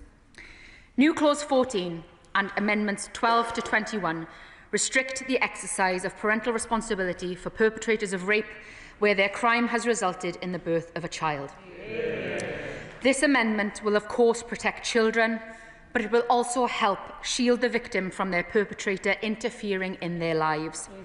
Because those who commit this horrific crime should clearly never be able to use parental rights to control or torment their victim. I would like to take a moment to pay tribute to a woman I am proud to call my colleague and even prouder to call my friend. Many in this House will already have deep admiration for the member for Bolsover. And I want to place on record that this change is hers. It is for her, her children, and those just like them up and down the country that she has dedicated her life to fighting tirelessly for. Yeah. I thank the Minister for giving way. I want to add my personal admiration to the member for Bolsover, who has been a fantastic champion for this particular new clause. Her predecessor in this House was called the Beast of Bolsover. I think she's the Brave of Bolsover, because every time she speaks in this House, she's incredibly brave, and I want to pay tribute to her. Hear, hear, I echo those sentiments entirely. It has genuinely been my privilege to hear her story and to work with her to ensure that this measure works to stop rapists taking an active role in a child's life when that child was conceived as a result of rape. I cannot imagine the enormous complexity that mothers such as her face in this situation, and I am in awe of her bravery and that of so many others. This measure will ensure that rapists cannot take active steps in a child's life where that child has been conceived as a result of the crime that they have been convicted for. And in order to protect as many children as possible, our measure features a two-track process. Where the Crown Court is satisfied that the child was conceived of rape, it must make a prohibited steps order restricting the offender's parental responsibility unless it is not in the interests of justice to do so.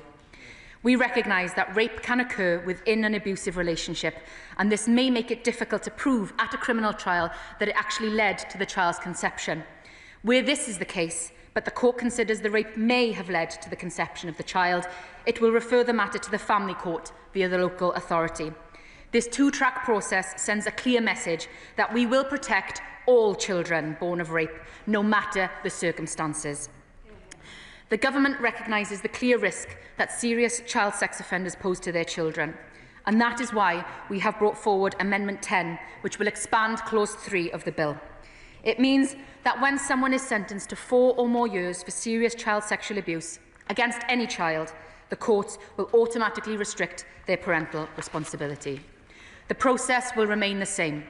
At the point an offender is sentenced, the Crown Court will be required to make a prohibited steps order restricting the offender's exercise of parental responsibility for all the children for whom they hold.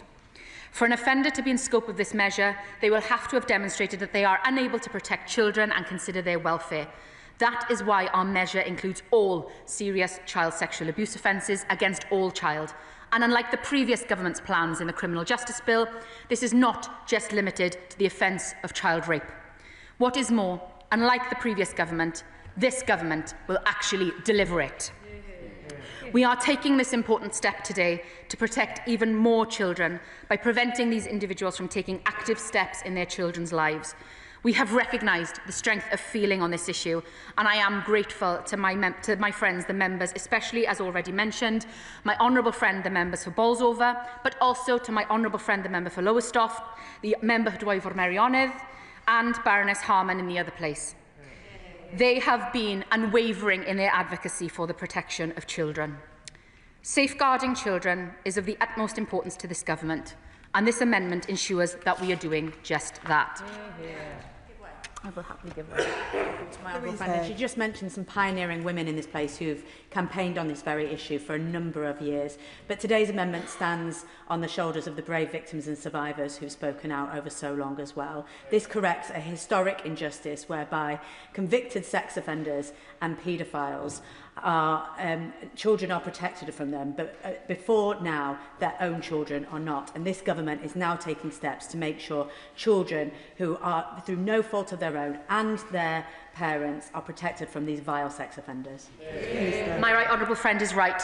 This bill is a testament to the victims and survivors, those brave victims and survivors who have spoken out about this injustice, and it is this government that is correcting that. My right honourable friend also talks about standing on the shoulders of brave, brilliant women in this place who have come before us and are still here. And it is quite apt now that I would also like to pay tribute to her, because new clause 13 concerning the misuse of non-disclosure agreements known as NDAs is a testament to her brilliant campaigning on this work. The government is very clear that NDAs must not be used to silence victims or witnesses of crime. Victims must be free to tell their truth, to seek help and to warn others. New clause 13 will void NDAs to the extent that they seek to prevent a victim or a direct witness from speaking about criminal conduct to anyone and for any purpose. It will also protect disclosures about how the other party responded to the conduct or allegation so that victims are not prevented from sharing that full context of their experience. This measure builds on the Employment Rights Bill, which addresses the use of NDAs in cases of workplace harassment and discrimination. The measure will bind the Crown, but it will not apply to a very narrow cohort of specified agreements for national security reasons. It includes regulation-making powers to define accepted NDAs, where both parties genuinely wish to retain confidentiality and to ensure that certain disclosures will always be permitted. Once commenced, this measure will replace Section 17 of the Victims and Prisoners Act 2024, which allows limited disclosures to certain bodies. Together with the Employment Rights Bill, we are taking the necessary steps to ensure that NDAs cannot be misused to silence victims or obstruct justice. I'd now, Madam Deputy Speaker, like to briefly address a number of other concerns that have been raised and tabled as amendments. I will not preempt what will be said today in the debate, and I will give honourable and right honourable members the time to make their cases. However, I again thank those on all sides of the House for engaging with me and setting out their concerns. Turning to the amendment tabled by my honourable friend for Bristol East, which seeks to place a statutory duty on the Crown Court and HMCTS to determine whether an offender has parental responsibility for a child following sentencing. The amendment is very well intentioned, but it does risk creating practical difficulties. Determining whether a person holds parental responsibility, has dependent children or children living in their household may require interpretation of family court orders, birth records or informal caregiving arrangements. These are matters for the family court. Imposing such a duty on the Crown Court risks delaying sentencing. This government made a manifesto commitment to identify and provide support for children affected by parental imprisonment, and the Ministry of Justice and Department for Education are committed to working together to determine the best way forward to do this and deliver on that commitment, to make sure that every child gets the support that they need. The Right Honourable Member for Newark and the Honourable Member for Chichester have tabled amendments to remove the 4-year custodial threshold that applies to Clause 3 and to expand the number of cases where Clause 3 will apply. I want to be clear. This measure is not simply about when parental responsibility should be restricted. It is about when that restriction should happen automatically. We need to be mindful that this is a very novel measure. Removing the threshold would add a very large number of cases to what is an untested approach.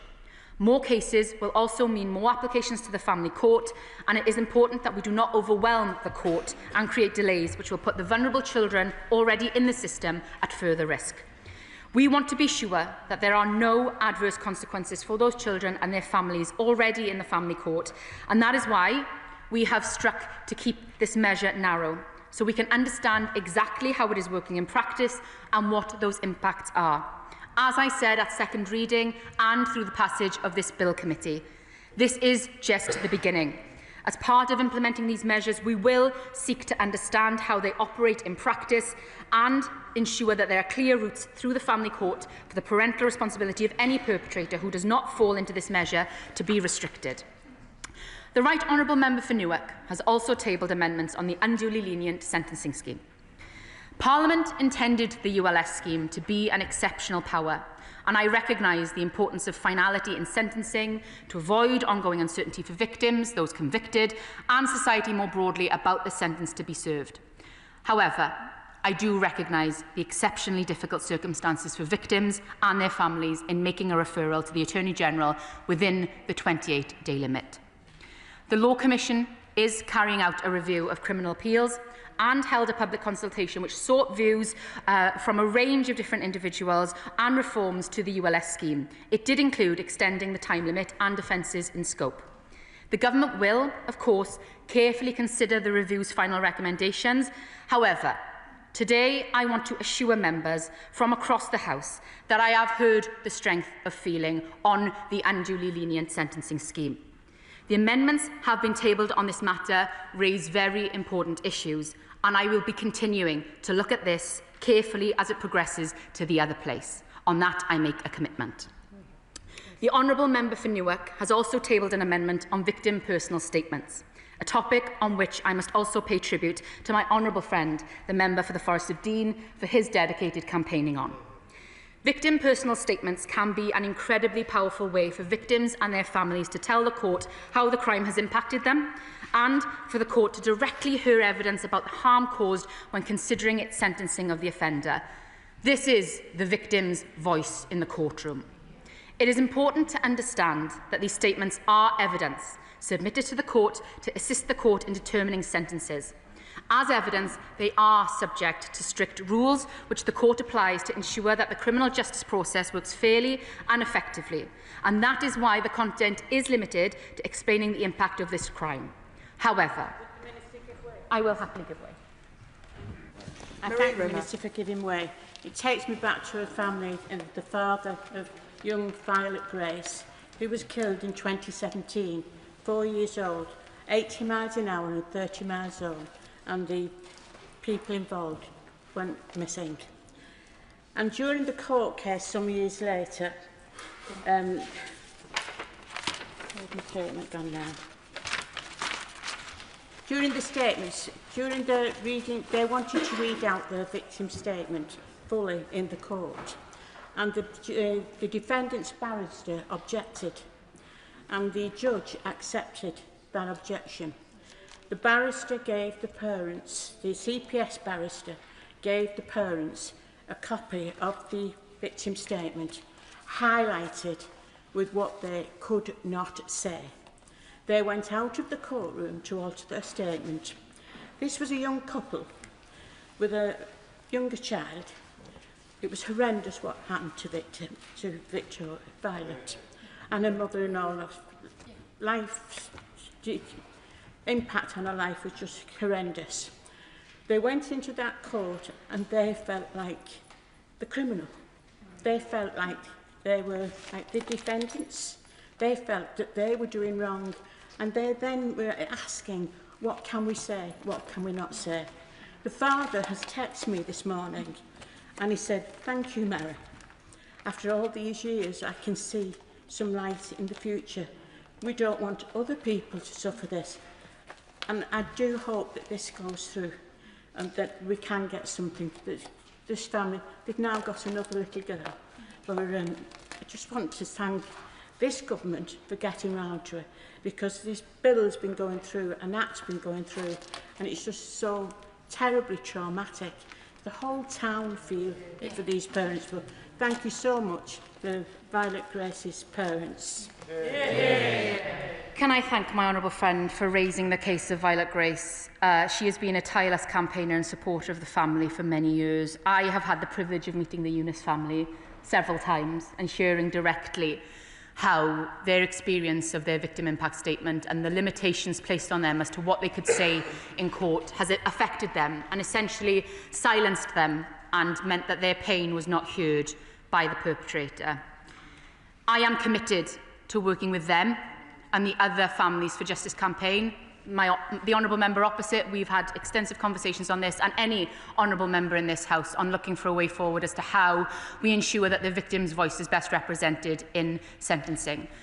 We do not need legislation for this, Madam Deputy Speaker. In fact, legislation could potentially make this worse in terms of re-traumatising victims by making them say two separate statements, limiting in statute even further the parameters of what can be said. I do not want to limit or silence any victims. I want to work with them to ensure that there is universality, there is support for them when completing their victim impact statements, and that the guidance is there so that anyone knows exactly what can be said in that impact statement. It is vitally important that we give victims a voice, and I am determined to achieve that. I know that my honourable friend, the member for Lowestoft, will speak to her amendment to place a duty on certain authorities to commission specific support services for victims and caregivers of victims of abuse and exploitation.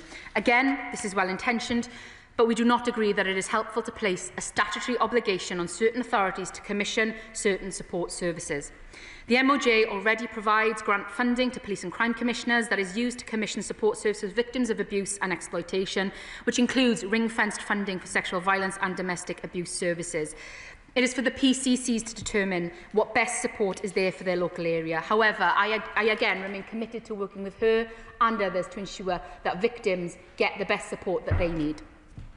My honourable friend, the member for Rotherham, has tabled an amendment which seeks to reform the Criminal Injuries Compensation Scheme in relation to compensating victims of child sexual abuse. This government is, of course, absolutely committed to supporting victims. However, we believe that reforming the scheme in one way that only benefits victims of child sexual abuse or any other single crime type would undermine its principle of universality. My honourable friend, the member for Rotherham, and I, as well as my honourable friends, the member for Warrington North and the member for Birmingham Northfield, and all of those who attended the Westminster Hall debate we had earlier this year, will know the strength of feeling towards the Criminal Injuries Compensation Scheme. It is not working. It needs reform, and I am committed to working with them and others and victims and survivors to not make this piecemeal and to look at how we can make it the most effective and sustainable scheme to provide compensation to victims. The Honourable Member for Maidenhead will no doubt speak to his amendment on support for families bereaved by homicide abroad. Bereaved families will, in many instances, need support tailored to their case. We have heard that these families need to be clearer about what that offer from UK agencies are and what the Homicide Service even is and how to access it. That is why we are working with departments across government, agencies and the Victims Commissioner to produce a clear, accessible guide to support families bereaved by homicide abroad. I am very grateful to the charity Murdered Abroad for working alongside us to make sure that that guidance delivers on its aims and we help those families who are stuck in limbo. I will come to a close by emphasising again the importance of this bill. It is a foundation for a better justice system, one that provides even greater protection for victims and delivers swifter, more efficient justice. It will not solve every issue we face overnight, but it is a strong, determined step forward, a signal that this government stands shoulder to shoulder with victims. And again, I want to sincerely thank members on all sides of this House for their engagement with this bill. We work together in this place, and this place is at its best when we do come together for the sake of victims and survivors. And I look forward to hearing this debate and responding to all of the views, and I'm looking forward to a really healthy debate. For now, I commend the government amendments and new clauses to this House. New clause NC13, victims' rights to make disclosures relating to criminal conduct. The question is that Government New Clause 13 be read a second time. I call